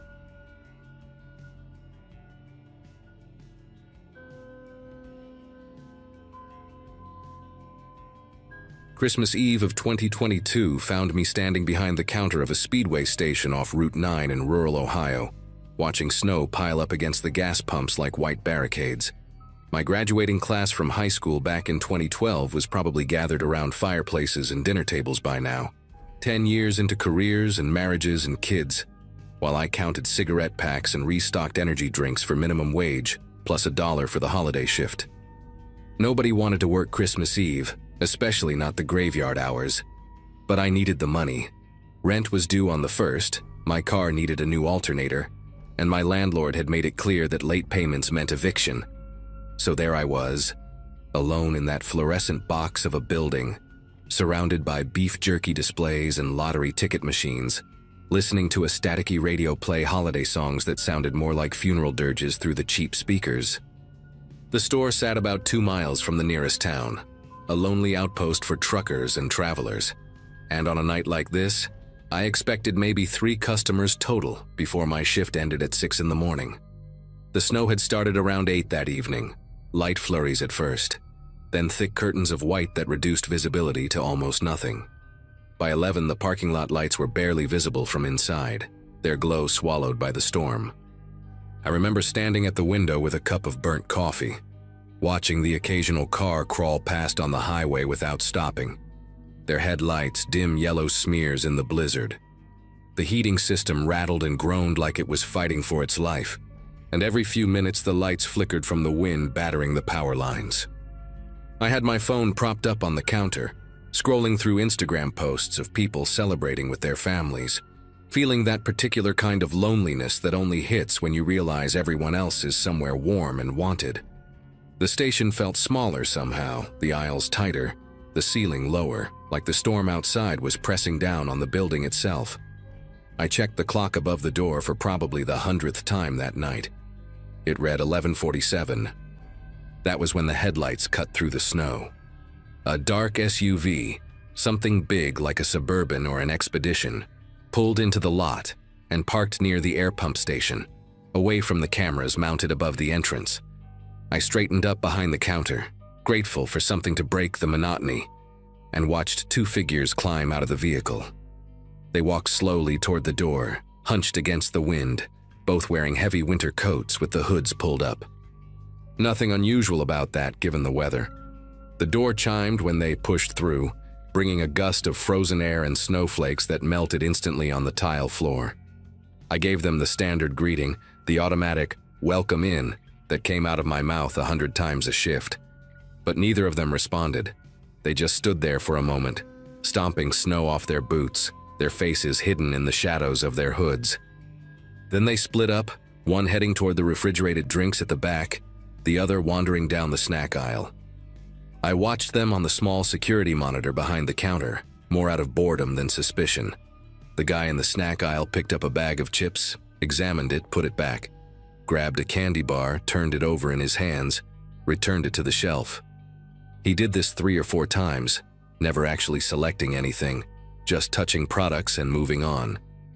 The other one opened a refrigerator door, stood there letting the cold air spill out, then closed it without taking a drink. They moved through the store like they were killing time, like they were waiting for something. I glanced at the clock again. 11:52. The first guy, the one in the snack aisle, made his way toward the counter with a single pack of gum. He placed it down without looking at me, and I noticed his hands. They were covered in latex gloves, the kind you see at hospitals or crime scenes on television. My throat tightened. I looked toward the other guy by the fridges and saw the same thing. Pale latex stretched over his fingers as he pretended to read the label on a bottle of orange juice. That was the moment I understood that this night was about to become something very different from the quiet shift I had expected. The one with the gum looked up at me, and I saw his face clearly for the first time. He was wearing a ski mask underneath his hood, black fabric with holes cut for his eyes and mouth. His eyes were pale, almost gray, and they held mine with a stillness that made my legs feel weak. He did not blink. He did not move. He just stared at me like he was memorizing every detail of my face, cataloging me for some purpose I did not want to imagine. Then he spoke, his voice low and flat, almost bored. "Walk to the door and lock it. Turn the sign to closed. Do it slow, do it calm, and do not touch anything else." I opened my mouth to say something, maybe to ask what was happening, maybe to tell him I would give him whatever he wanted, but no words came out. The second man had appeared beside him now, and he pulled back his hood to reveal an identical ski mask. In his right hand, held close to his body so it would not be visible from outside, was a pistol. It was matte black and looked well used, the kind of gun that had seen action before. He did not point it at me. He did not need to. The message was clear enough. I walked to the door on legs that felt like they belonged to someone else, each step taking an eternity. The snow was still falling heavy outside, and I could not see the highway anymore, could not see any headlights or signs of life beyond the white wall of the blizzard. I turned the deadbolt, the click echoing loud in the silence, and flipped the plastic sign from open 24 hours to closed. When I turned back around, both of them had moved behind the counter, positioning themselves where the security cameras could not capture their faces. The one with the gun gestured toward the register with his chin. "Open it," he said. I punched in my code and the drawer slid open with a mechanical chime, revealing maybe $200 in small bills. Neither of them even glanced at it. The unarmed one, the one with the gray eyes, leaned close to me. I could smell cigarette smoke on his breath, stale and sharp. "We are not here for that," he said. "We are here for the safe. And you are going to sit down, stay quiet, and wait with us until it opens." He checked his watch, a cheap digital thing with a cracked screen. 34 minutes. They made me sit on the floor behind the counter, my back against the cigarette display case, my knees pulled up to my chest. The one with the gun, the shorter of the two, positioned himself by the window where he could watch the parking lot without being seen from outside. The other one, gray eyes, sat on the small stool I usually use during slow nights, spinning slowly back and forth like a bored child waiting for a dentist appointment. Nobody spoke. The radio kept playing Christmas songs. Silent Night segueing into Jingle Bells with cruel irony, and I wanted to scream at it to shut up. Minutes crawled by like hours. I counted the tiles on the ceiling, counted my own heartbeats, counted anything to keep my mind from spiraling into panic. At some point I realized I was shivering, though the heating system was still pumping warm air into the store. It was the kind of cold that comes from inside, from fear that has settled into your bones and refuses to leave. I thought about my mom, probably asleep by now in her apartment across town, expecting me to call her in the morning like I did every Christmas. I thought about whether I would get to make that call. Around 12:15, Gray Eyes started talking. Not to me exactly, but in my direction, like he was thinking out loud and I just happened to be there.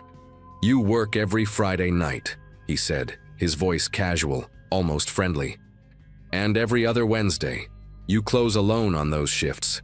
The other guy, the older one with the beard, he leaves at 10 and you take over until morning." My stomach turned to ice. He continued, ticking off details like he was reading from a list. "Police patrol comes by around 2 in the morning, sometimes 2:30. They slow down, check the lot. But they never come inside unless there is a car parked out front. No car, no check. That is why we parked around back, behind the dumpsters." He smiled beneath his mask. I could see the fabric stretch around his mouth. "We have been watching this place for 9 days. We know when the cash pickups happen. We know the safe has a 30-minute time lock after midnight. We know you are the only one here, and we know nobody is coming to save you." He leaned forward, his gray eyes fixed on mine. "So relax. Do what we say, and you will be home by sunrise. Make trouble, and you will not be going home at all."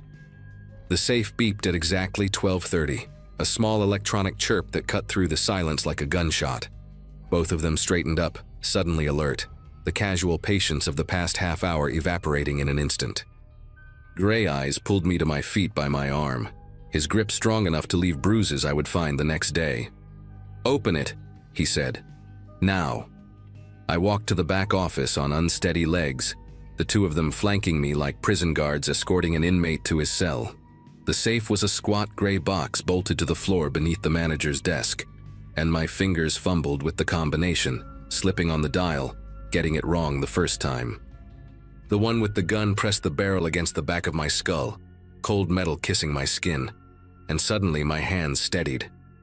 Fear has a way of sharpening your focus when death is whispering in your ear. The lock clicked open on the second try. Inside were stacks of bills, mostly 20s and 10s, bundled with rubber bands. Maybe $4,000, $5 at most. Gray Eyes shoved me aside and started stuffing the money into a black duffel bag he had produced from somewhere under his coat. The whole process took less than 2 minutes. I stood there watching, waiting for them to leave, waiting for this nightmare to end so I could collapse and cry and call the police. But they did not leave. Gray Eyes zipped the duffel closed and slung it over his shoulder, then turned to look at me with those pale, empty eyes. "Here is the problem," he said, his voice still calm, still conversational, like we were discussing the weather. "You have seen us. Not our faces, but our builds, our heights, the way we move. You heard our voices. You could describe us to a sketch artist, give them enough to work with." He exchanged a glance with his partner, some silent communication passing between them. "We cannot have that." The one with the gun grabbed my wrist and yanked me toward the back door, the one that led to the storage area and the dumpsters behind the building. I started to resist, digging my heels into the floor, but he was stronger than me and my shoes just slid on the linoleum. "Please," I heard myself say, my voice cracking like a teenager's. "I will not say anything. I did not see anything. Just take the money and go. Please. I have a family. I have a mother who is waiting for me." Gray Eyes opened the back door, letting in a blast of frozen air and swirling snow. "Everyone has a mother," he said. "Walk." The storage area was dark except for the weak glow of a single security light mounted above the back entrance, its beam almost useless against the thick curtain of falling snow. They pushed me forward into the cold, my sneakers sinking into 6 inches of fresh powder, the wind cutting through my thin work shirt like 1,000 tiny knives. I could see their SUV now, parked behind the dumpsters exactly where Gray Eyes had said it would be.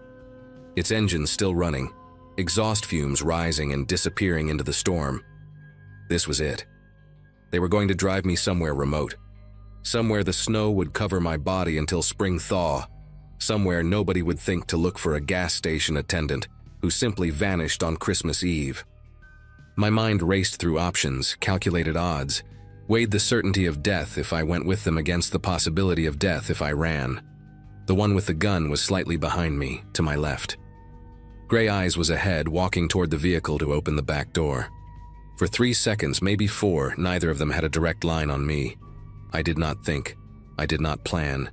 I just moved. I pivoted right and sprinted toward the corner of the building, toward the front parking lot, toward the road, toward anything that was not that black SUV and whatever fate waited inside it. I heard shouting behind me, muffled by the wind and the snow, and then a sound I will never forget as long as I live. A sharp crack followed by an explosion of brick dust from the wall inches from my head.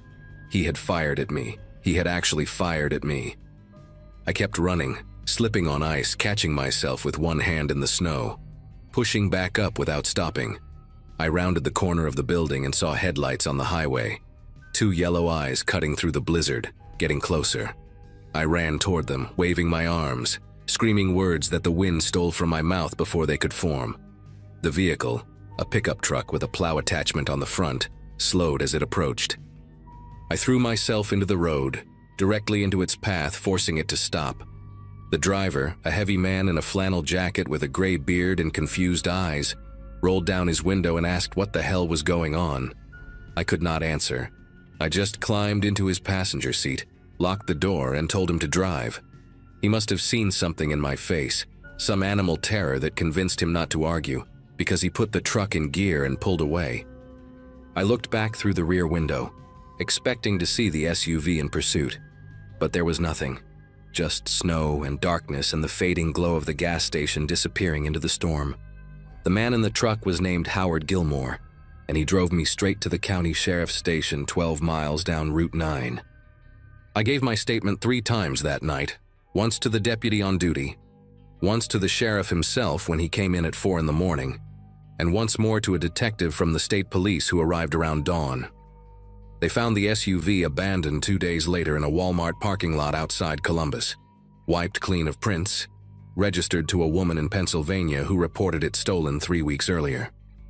The security footage from the gas station showed 2 masked figures, height and build matching my description, but nothing that could identify them. No arrests were ever made. The case went cold within 6 months, filed away with hundreds of other unsolved robberies across the Midwest. I never went back to that speedway. I never worked another night shift anywhere.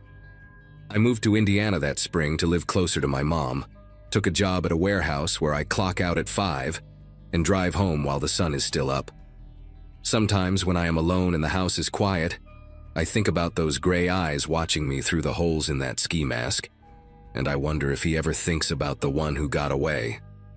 I wonder if he is watching some other gas station right now, counting the days, learning the patterns, waiting for another Christmas Eve and another person who needs the holiday pay badly enough to work alone in the dark. I made it out.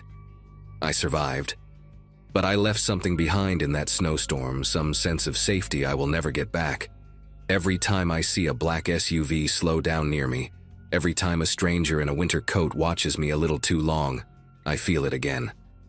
That certainty that the world is full of predators, and sometimes the only thing standing between you and them is luck, timing, and a stranger in a pickup truck who decided to stop.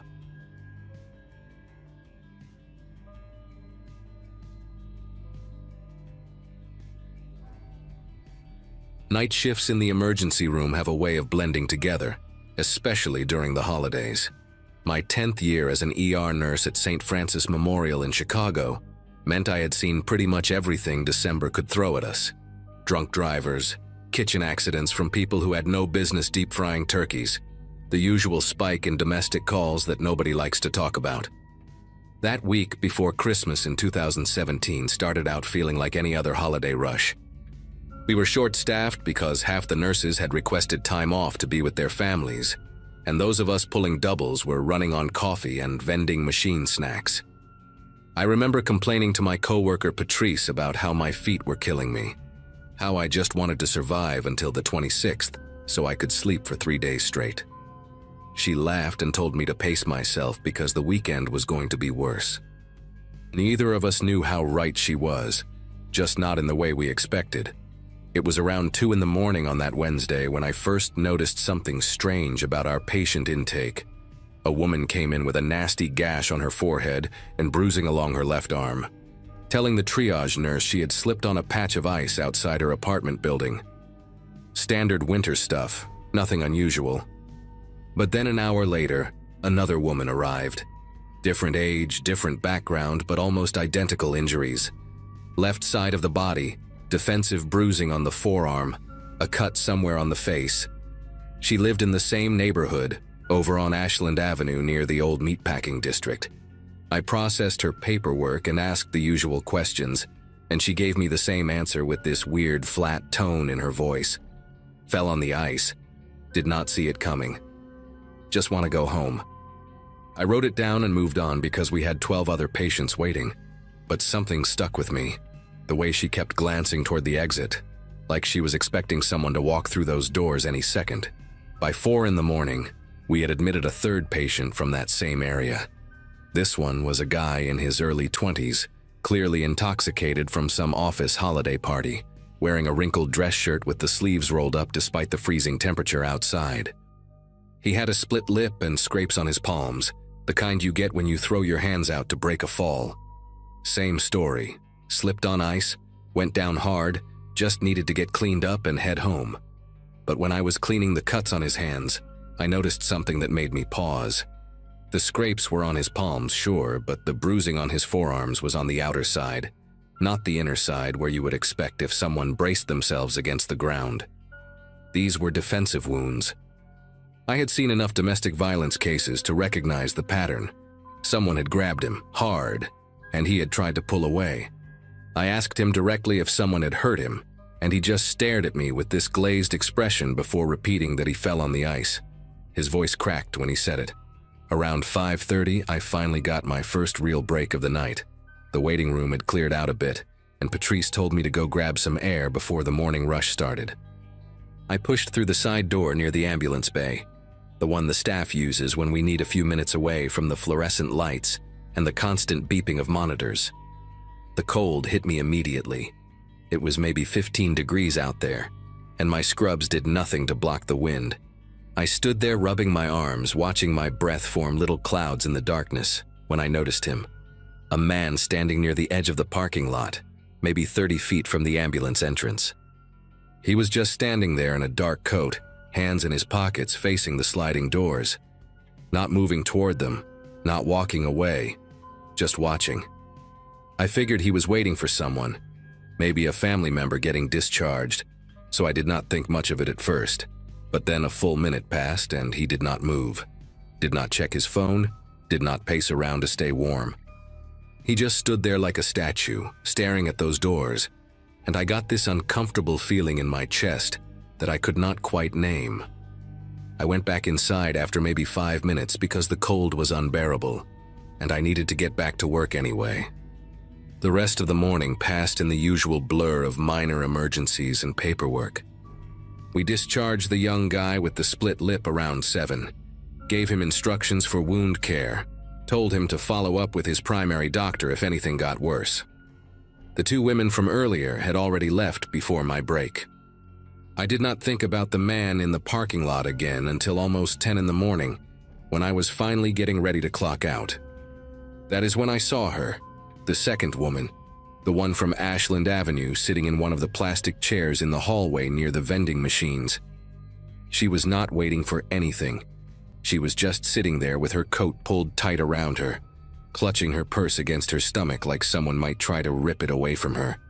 Her face was pale, and even from 20 feet away I could see that she was trembling. I walked over and asked if she was okay, if she needed help with something, and she looked up at me with these wide, terrified eyes. She grabbed my wrist before I could react, her fingers ice cold even through the fabric of my sleeve. She told me she could not leave. She said she had tried to go home after we discharged her, walked out to catch the bus on Michigan Avenue, and that is when she saw him. A man in a dark coat standing across the street, watching her. She thought maybe it was a coincidence, so she started walking toward the bus stop, and he followed. Not running, not calling out to her, just walking behind her at the same pace, keeping the same distance, like he was attached to her by an invisible string. She ducked into a convenience store and waited for 15 minutes, and when she came out, he was still there, waiting. So she came back to the hospital because she did not know where else to go, because at least here there were people around, security guards, cameras. She asked me if I could call someone, the police maybe, and her voice was shaking so bad I could barely understand her. I told her to stay right there, that I would get security, and I walked as fast as I could toward the front desk without breaking into a run. Our head of security that morning was a guy named Raymond, a former cop who had retired after 25 years on the force and took the hospital job because he said he was too restless to sit at home. I had always liked Raymond because he took everything seriously, never brushed off concerns or made you feel like you were overreacting. When I told him about the woman and the man who had been following her, he did not hesitate. He grabbed his radio, called for another guard to meet us in the hallway, and asked me to show him where she was sitting. We walked back together, and Raymond sat down next to her and started asking questions in that calm, steady voice that good cops develop over years of practice. She told him the same thing she had told me, and he nodded along, writing notes in a small pad he kept in his shirt pocket. Then he asked her to describe the man, height, build, what he was wearing, anything distinctive about his face.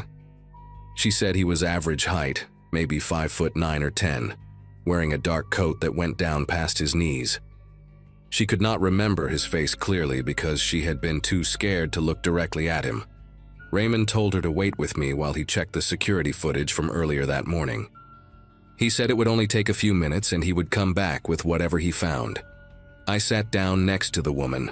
Her name was Iris, I learned, which I had not caught during her intake earlier, and tried to keep her calm. She kept apologizing for making a scene, for bothering everyone, and I told her she had nothing to apologize for, that she did the right thing by coming back.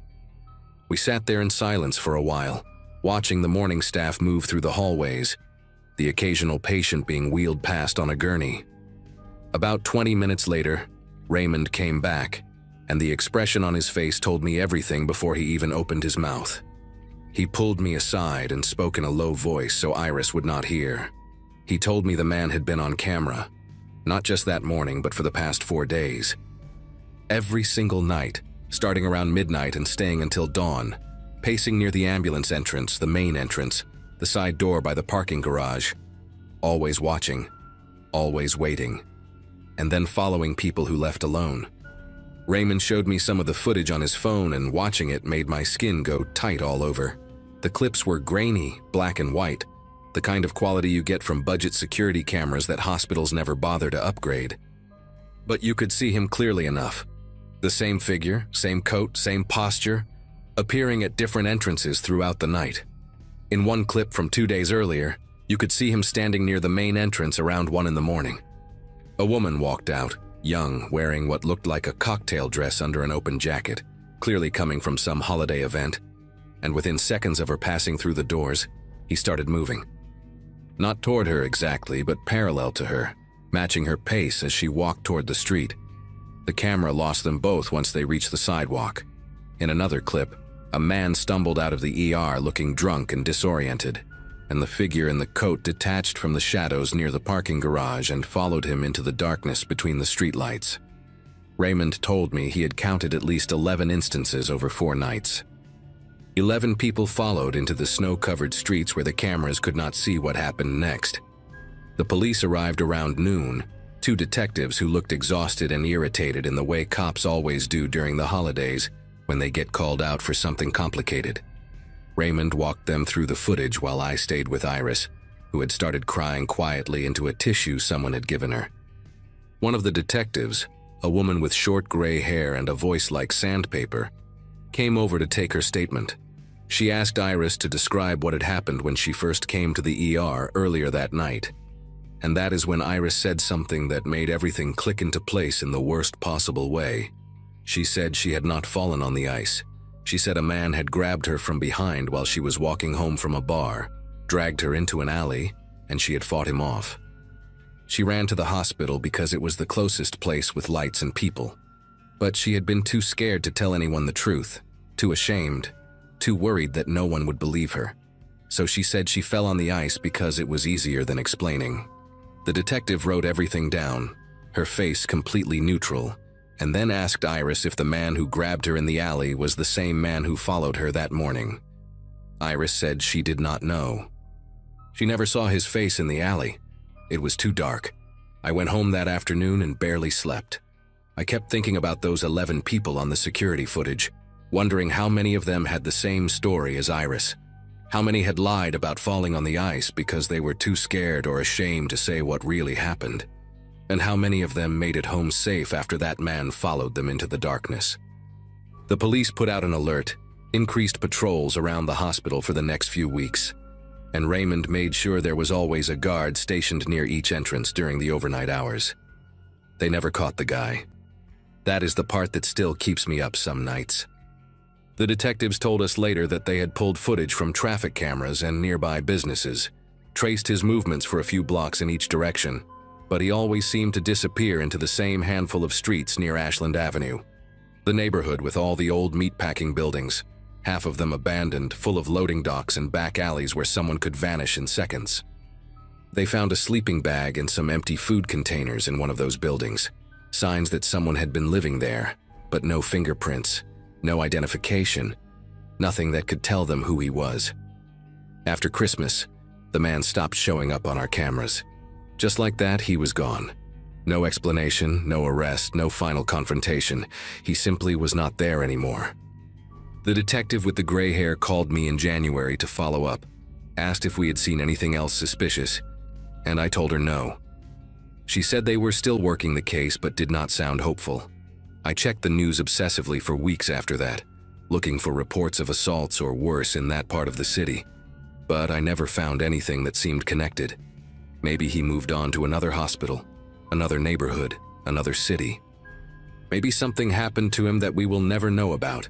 Or maybe he is still out there somewhere, waiting for the next holiday season, the next wave of exhausted and vulnerable people stumbling out of emergency rooms at 2 in the morning. I still work night shifts at St. Francis, 7 years later, and I still look toward the ambulance entrance every time I step outside for a break. I still scan the parking lot for a figure in a dark coat. And every December, when the ice cases start coming in, the ones who say they fell but will not look me in the eye, I make sure to ask them twice if they are telling me the truth. Most of them say yes, but I always wonder about the ones who hesitate before answering.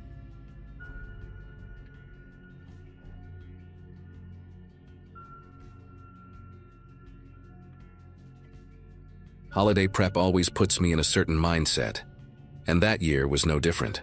I was juggling work, family plans, and a long list of things I had promised to cook for a small gathering at my sister's place. Groceries became almost a daily stop, and the store near my apartment felt like neutral ground. Bright, busy, harmless. My routine was simple: go in, get what I needed, keep moving. Nothing about that week suggested trouble. At least not until I noticed an older man standing a few feet from the dairy aisle. His attention fixed on me in a way that didn't match the chaos of holiday shoppers. He had this slightly slouched posture, like someone trying to shrink into their own coat, but his eyes stayed locked. I brushed it off at first, assuming he was waiting for someone or confused about where to find something.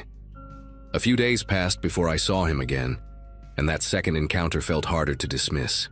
Different day, different hour. Yet, there he was, standing in the parking lot, angled directly toward my car, as if he'd been waiting for the moment I stepped outside. The air was sharp with cold, and the sky had that early December dullness that made the parking lot feel bigger than usual. I remember tightening my scarf and trying to convince myself it was all coincidence. People linger all the time, especially around the holidays. But something about the way he stood perfectly still, hands tucked into the front pocket of a faded brown hoodie, made it impossible to treat it as background noise. I walked quickly, got in the car, and left before giving myself a chance to look back. By the third time, coincidence didn't even seem like an option. I spotted him inside again, but this time he was dressed like an employee, an apron tied unevenly, name tag missing, sleeves rolled past his elbows in a way I'd never seen on actual staff. He positioned himself near the shelf I needed, pretending to straighten cereal boxes that didn't need straightening. Each movement felt exaggerated, like he was mimicking what he thought a worker might do. When I changed aisles, he drifted too, repeating the same awkward routine. The fluorescent lights made every detail sharper, the uneven stubble along his jaw, the way one of his boots dragged slightly when he stepped. People around us were wrapped in their own errands, completely unaware of the strange choreography happening a few feet away. What unsettled me the most was how he blended in just enough to stay unnoticed by everyone except me. Some days he wandered near the entrance with a handbasket he never filled. Other days he stood by the registers pretending to bag groceries, tapping the counter lightly as if keeping time with music only he could hear. Each time, he positioned himself exactly where I would naturally pass. I kept trying to rationalize it. Maybe he was lonely, maybe he was harmless. But a quiet tension started living in my chest whenever I pushed open those sliding doors. Early December had barely started, and somehow I had gained a silent shadow I couldn't explain and didn't know how to shake. Everything escalated the night I stopped by for gift wrapping supplies. The store was quieter than usual, maybe because a fresh layer of snow had started falling, soft enough to muffle the sounds of cars on the nearby road. My plan was simple: get tape, ribbon, a couple of gift bags, and head straight home. I remember feeling relieved when I didn't see him anywhere inside.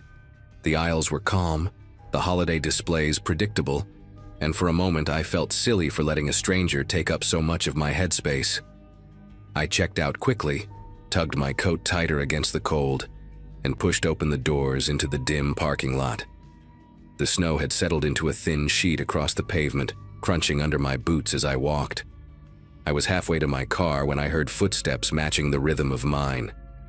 When I turned slightly, I caught sight of him a short distance behind me, walking with that same dragging step on one side. His gaze didn't waver. The way he moved, steady, deliberate, sent a ripple of adrenaline through me. I didn't want to run and draw attention, but I also wasn't about to lead him straight to my car. My pulse climbed fast enough that I had to slow my breathing to keep my thoughts clear. I veered toward the small pharmacy across the lot, hoping the bright lights and other customers would give me a buffer.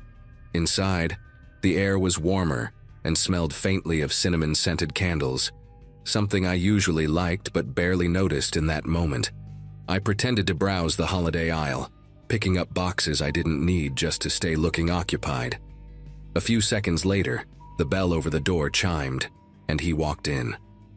No hesitation, no attempt to hide that he had followed me, just a quiet, direct entrance. He drifted to the end of the aisle, picking up a bottle of lotion and rotating it in his hands like he was trying to figure out what people normally did in stores. The shift in atmosphere was instant. Other shoppers kept moving around us, unaware of how tightly my attention was locked on him. Every time I turned down another aisle, he adjusted his position as if trying to keep a line of sight open. I remember focusing on small details because they helped me stay grounded. The hum of the refrigeration unit near the back, the faint tapping of someone sorting cough drops behind the counter, the squeak of a cart with a loose wheel somewhere in the store. All those ordinary noises felt strangely far away compared to the awareness of that man a few steps behind me, pretending to be part of a place he clearly didn't belong to. Eventually, I approached the counter under the pretense of asking a question, mostly just wanting to put a human barrier between us. The pharmacist on duty looked tired but kind enough, and I remember lowering my voice and asking if I could stay near the register for a minute because someone had followed me inside. Her expression shifted immediately. Not dramatic, just alert, and she nodded once, stepping slightly forward as if to shield my view. When I glanced back toward the aisles, he had moved closer, pretending to study a row of vitamins, even though he wasn't actually facing them. The fluorescent lights reflected off the top of his hood, making the fabric look almost metallic. I felt a wave of relief when the pharmacist picked up the store phone and quietly asked for the manager. A few moments later, the manager, a younger guy named Brian, came from the back. He didn't look surprised when I pointed out the man. Instead, he let out a slow breath through his nose and told me to stay where I was. He walked over to the stranger, spoke to him in a low voice, and then guided him toward the entrance with a firmness that didn't invite discussion. The man didn't argue. He just stepped outside and stood there motionless like he didn't know what to do next. Snowflakes clung to the shoulders of his hoodie, and for a second he resembled someone waiting for a ride. But Brian returned with this heavy look on his face, one that told me he had seen this before. When I explained everything, from the grocery store encounters to the walk across the lot, Brian listened closely and asked if it had all happened this month. When I confirmed, he nodded again, as if connecting pieces he already suspected were part of a larger pattern. He told me the grocery store had reached out to them recently, mentioning that multiple women had complained about a man appearing in different hats, different jackets, different aisles, always positioning himself to watch them. The unsettling part was that he didn't work there. He never had.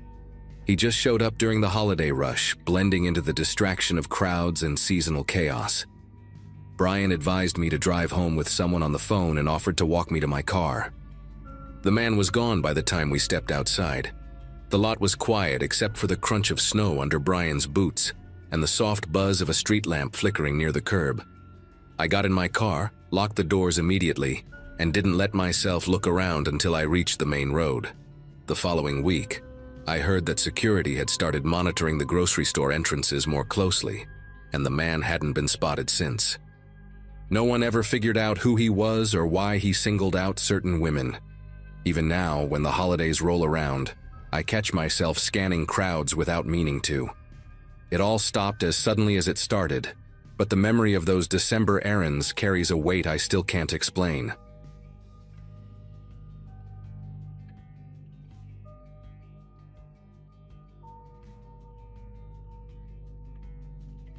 During Christmas Eve at my parents' place in 2024, I had been trying to unwind after a long week, soaking in the familiar warmth of a house packed with relatives, clinking dishes, and the smell of cinnamon drifting from the kitchen. My grandmother, Nina, sat at the far end of the dining table, wrapped in her red shawl with tiny embroidered reindeer she'd stitched decades ago. She kept glancing toward the hallway that led to the back door, her cloudy blue eyes sharp in a way that didn't match the rest of her aging features. At first, nobody paid much attention. She'd done similar things in the past, usually muttering about forgetting where she put her glasses or claiming she heard the cat, even though the cat died years ago. But this time she wasn't rambling. She sat stiff, alert, listening like she recognized something the rest of us didn't. Every few minutes she whispered that someone was walking by the pantry again. Most of the family brushed it off with tight smiles and jokes about holiday stress, yet the seriousness in her voice tugged at me more than I expected. It felt like she wasn't guessing, like she'd heard that particular sound before. While everyone finished dinner, I offered to take out the trash since the kitchen bin was overflowing with wrapping paper and potato peelings. Stepping outside, the cold hit me instantly, the kind that pinches the inside of your nose and makes your eyes water. The yard was quiet, so quiet it felt hollow, with only the hum of a neighbor's distant generator breaking the stillness. As I walked around the side of the house toward the trash cans, something caught my eye. Fresh boot prints in the snow. They stood out sharply under the porch light, the edges crisp, untouched by wind or melting. What unsettled me wasn't the fact that they existed, but where they led. Directly toward the house, stopping right beneath the kitchen window where, minutes earlier, my aunt had been slicing pie. There were no prints leading away, just that lonely trail straight to the siding, as if whoever made them came close, stood there for a while, and vanished.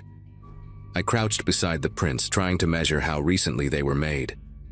The snow had fallen steadily all afternoon, a powdery layer that blurred everything unless it was new, and these impressions were perfect, every ridge of the boot sole pressed cleanly into the ground. I tried to convince myself it was a relative sneaking around for a smoke break, but the boot size looked larger than anyone's I knew, and nobody had stepped outside since we arrived. When I looked up at the dark kitchen window, I noticed the faint reflection of lights flickering from inside. and for a moment I imagined someone standing there earlier, watching my family move around, eat, laugh, unaware of being observed. A strange mix of curiosity and unease tightened in my chest, as if the scene in front of me didn't belong to a normal holiday evening. I brushed snow off my sleeves, trying to ground myself before heading back inside. The warmth of the house felt heavier now, like returning to a room where something had already gone wrong. Back in the dining room, dessert plates were being passed around, and my grandmother kept shifting in her seat, her gaze still aimed toward the hallway. I decided not to mention the footprints until I figured out how to phrase it without alarming everyone.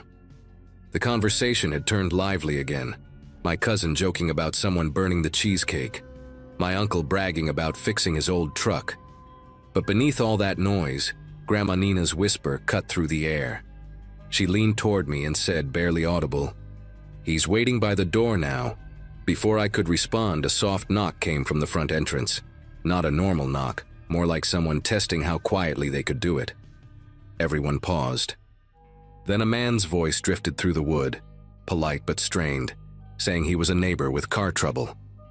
I walked slowly to the door, looked through the peephole, and felt a pulse of unease I couldn't explain. The face staring back wasn't familiar, and he kept shifting just enough that his head angled toward the living room, as if trying to count how many people were inside. I stayed at the door longer than I should have, trying to make sense of the man's expression.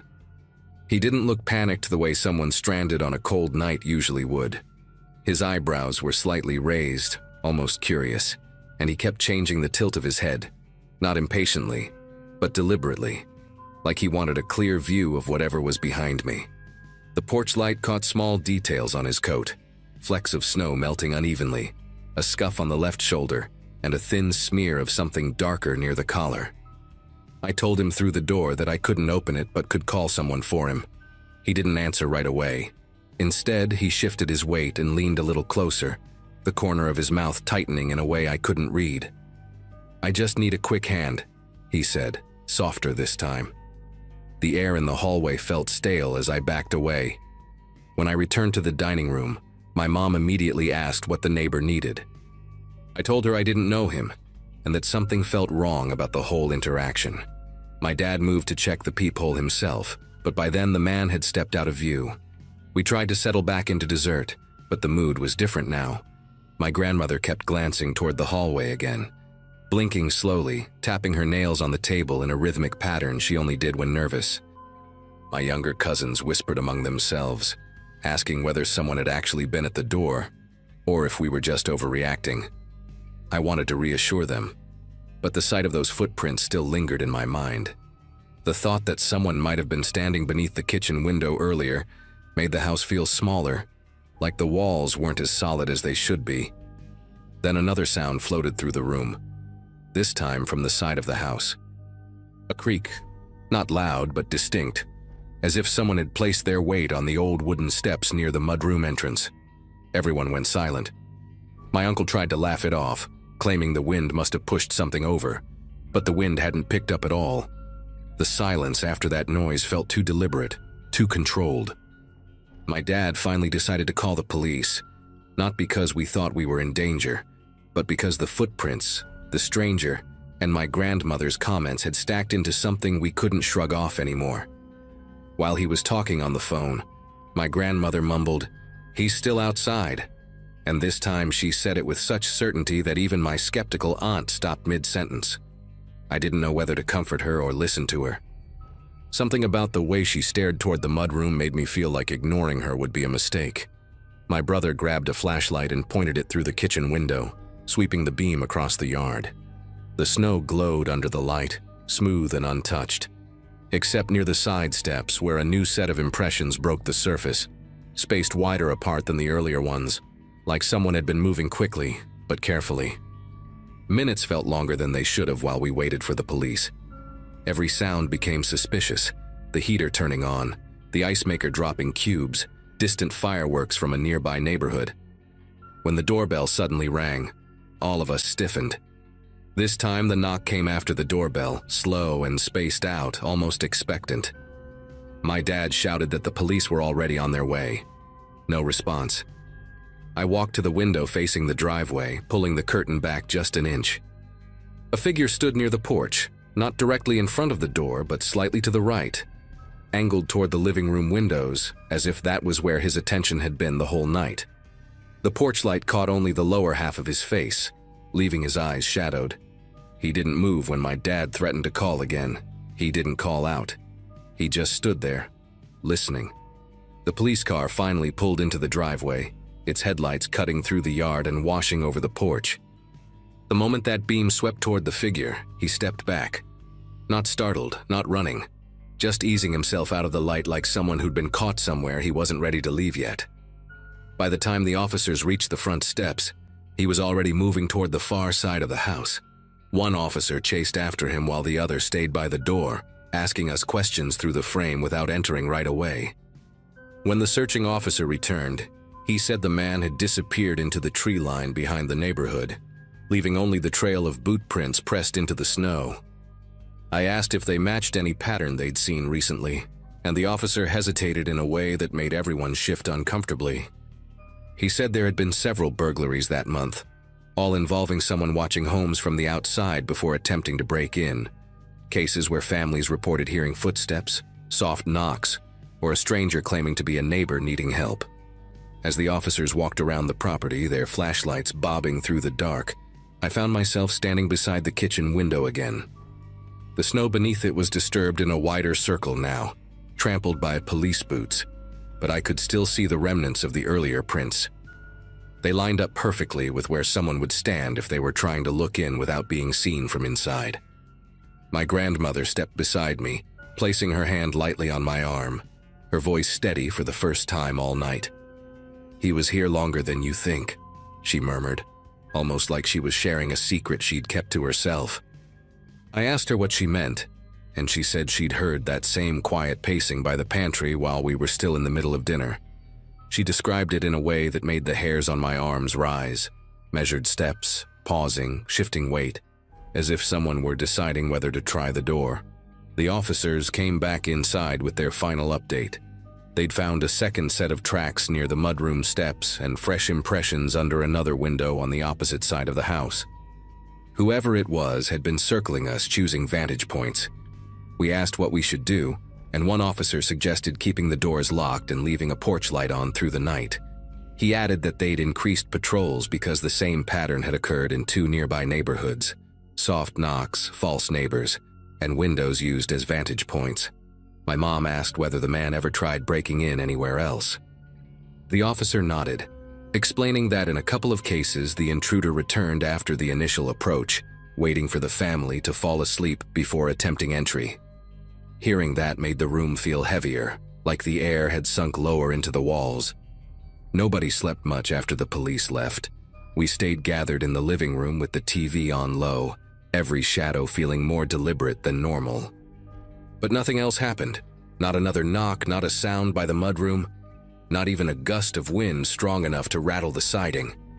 It was as if whoever had been watching us decided to move on the moment real authority arrived. By morning, the snow had covered most of the tracks around the house, softening the evidence until it looked like nothing unusual had happened. But the police called later to confirm they'd arrested someone a mile away, caught trying to force open the back door of another home just before dawn. They wouldn't share a name, but they said the boots he wore matched the impressions by our kitchen window. Every holiday since then, my grandmother still glances toward the hallway at night, listening for footsteps none of us hear. And even though everything ended without harm that evening, I still catch myself checking the windows twice, especially when the house feels too quiet.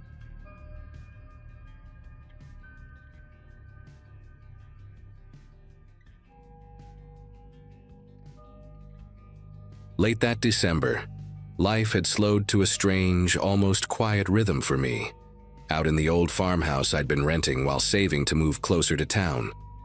The place sat at the end of a narrow dirt road surrounded by open fields and a stretch of pines that always sounded like they were whispering when the wind picked up. I'd been working remotely for a small logistics company, buried in year-end reports and mostly keeping to myself. The forecast had warned of a massive blizzard moving across the region, but storms were nothing new out there.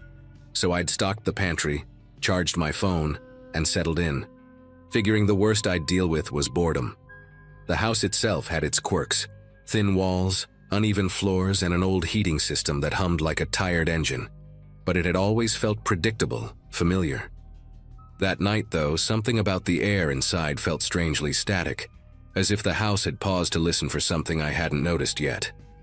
By early evening, the wind had shifted into a roaring rush that drowned out everything else, and the windows rattled like loose teeth in their frames.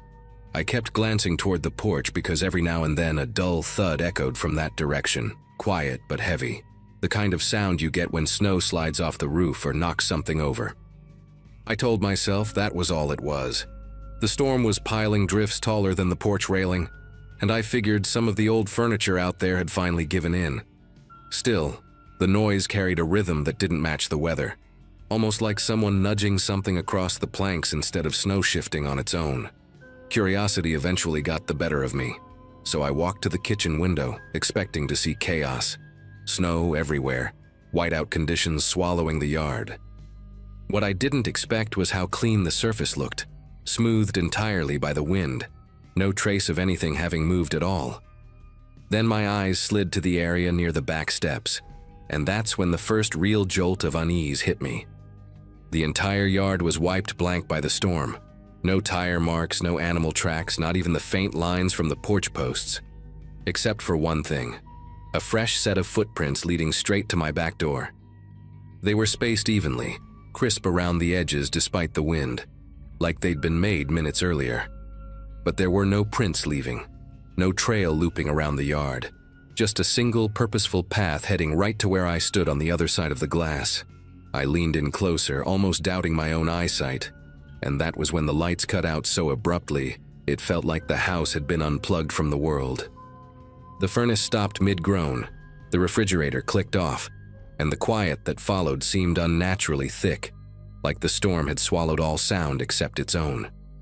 The temperature began to drop fast, faster than I expected, and the darkness inside the house felt heavier than usual, as if the shadows had settled in with a kind of intention. I grabbed the flashlight I kept in a drawer near the stove, flicked it on, and the beam carved out narrow tunnels of pale light through the dark rooms. I stood still for a second, trying to hear anything beyond the storm's howl, and that's when I picked up on a sound that didn't belong to the weather at all. It drifted faintly from somewhere deeper in the house, slow and steady, like someone trying to control each inhale, the kind of breathing someone does when they're aware they're not alone. I stayed perfectly quiet, listening, and the sound repeated, measured, deliberate, coming from inside a home I knew I'd locked hours earlier. The nearest neighbor lived miles down the road, and the storm was only getting worse. Whoever had made those footprints outside hadn't gone back out into the wind. I kept the flashlight pointed ahead as I moved through the hallway, taking slow steps to keep the old floorboards from protesting too loudly. The house had always creaked in predictable ways, heat expanding wood, wind pushing against the siding, but now every tiny sound felt intentional, as if something in the dark was adjusting its weight, waiting for me to pass. The breathing had gone quiet again, which somehow unnerved me more than hearing it. I felt the cold creeping into the hallway, the kind that seeps through layers of clothing and settles deep. I whispered a quick curse under my breath, wishing the power would kick back on, even just enough to get the heat running again. I kept telling myself there had to be a logical explanation, an animal stuck inside, or maybe the storm bending the walls just right to mimic a person's breath. But deep down, I already knew that wasn't it. Something about the stillness told me someone was in there with me. My phone had only a sliver of battery left, and with the cell towers barely functioning in weather like that, I couldn't rely on it for much. Still, I opened the camera and used the screen's faint glow to check behind me as I moved. The hallway looked empty, just the same peeling wallpaper and the same old coat hooks hanging crooked on the wall. But the longer I stared, the more I felt like I was being watched by something hidden just outside the reach of the light. When I stepped into the living room, the air felt colder, sharper. The curtains swayed even though the windows were closed tight. I swept the flashlight across the cluttered shelves, the old rocking chair in the corner, the wood stove that had gone quiet when the power cut. Nothing moved. Still, I couldn't shake the sense that whoever had made those footprints was inside that room, standing perfectly still, waiting for me to make the next move. I backed up toward the kitchen where at least I knew the layout well enough to navigate without the light. The breathing sound returned, this time closer, just faint enough to make me question where it came from. It didn't echo through the house. It seemed rooted in a specific spot, like someone was controlling it with intention, measuring each inhale so precisely that it barely rose above the storm's wind. I gripped the flashlight tighter and scanned the counter until my hand landed on the small utility knife I used to open packages. It wasn't much, but it made me feel slightly less exposed. I kept the beam aimed toward the living room, and every muscle in my body felt like it was listening. The wind slammed hard against the siding, followed by a sharp pop from somewhere near the attic. The house was being battered from all angles, and I knew there was no way in hell any help could reach me until the storm died down. Whoever was inside had picked the perfect night. When the breathing stopped again, the silence felt heavier than the dark itself. I could hear the storm tearing across the fields outside, but the house seemed to absorb every other sound, swallowing anything that might have hinted at where the intruder was hiding. I moved slowly toward the back door, thinking maybe, just maybe, they'd slipped outside again, though the lack of departing footprints said otherwise. The window beside the door had frosted over completely, leaving only blurry shapes of the yard beyond. The footprints were still there, untouched by the wind, almost like the storm itself refused to erase them. I pressed my palm against the cold glass, leaned in for a closer look, and that's when something faint brushed the floor behind me. Just the slightest drag, like a shoe shifting its weight. The sound didn't belong to the house, and it didn't belong to me. I turned around slowly, raising the flashlight, already knowing the room behind me wasn't empty anymore. The beam of the flashlight shook a little as I swept it across the kitchen doorway, the cabinets, the edge of the hall. At first, nothing looked different, just the same chipped paint and old linoleum floor reflecting a dull stripe of light. But then I caught a glimpse of something near the pantry door, the faint outline of a boot, barely visible in the darkness, as if whoever stood there was trying to blend into the shadows by staying perfectly still. My throat tightened, and the cold in the room suddenly felt sharper, like the air had thinned. I didn't call out or ask who it was. The situation had already gone too far for that. Instead, I stepped back slowly, trying not to make noise, keeping the light trained on that spot. Whoever it was didn't move, not an inch, almost as if they were waiting for the exact moment I'd look away. The storm screamed against the windows, drowning out everything, but I knew one thing for certain.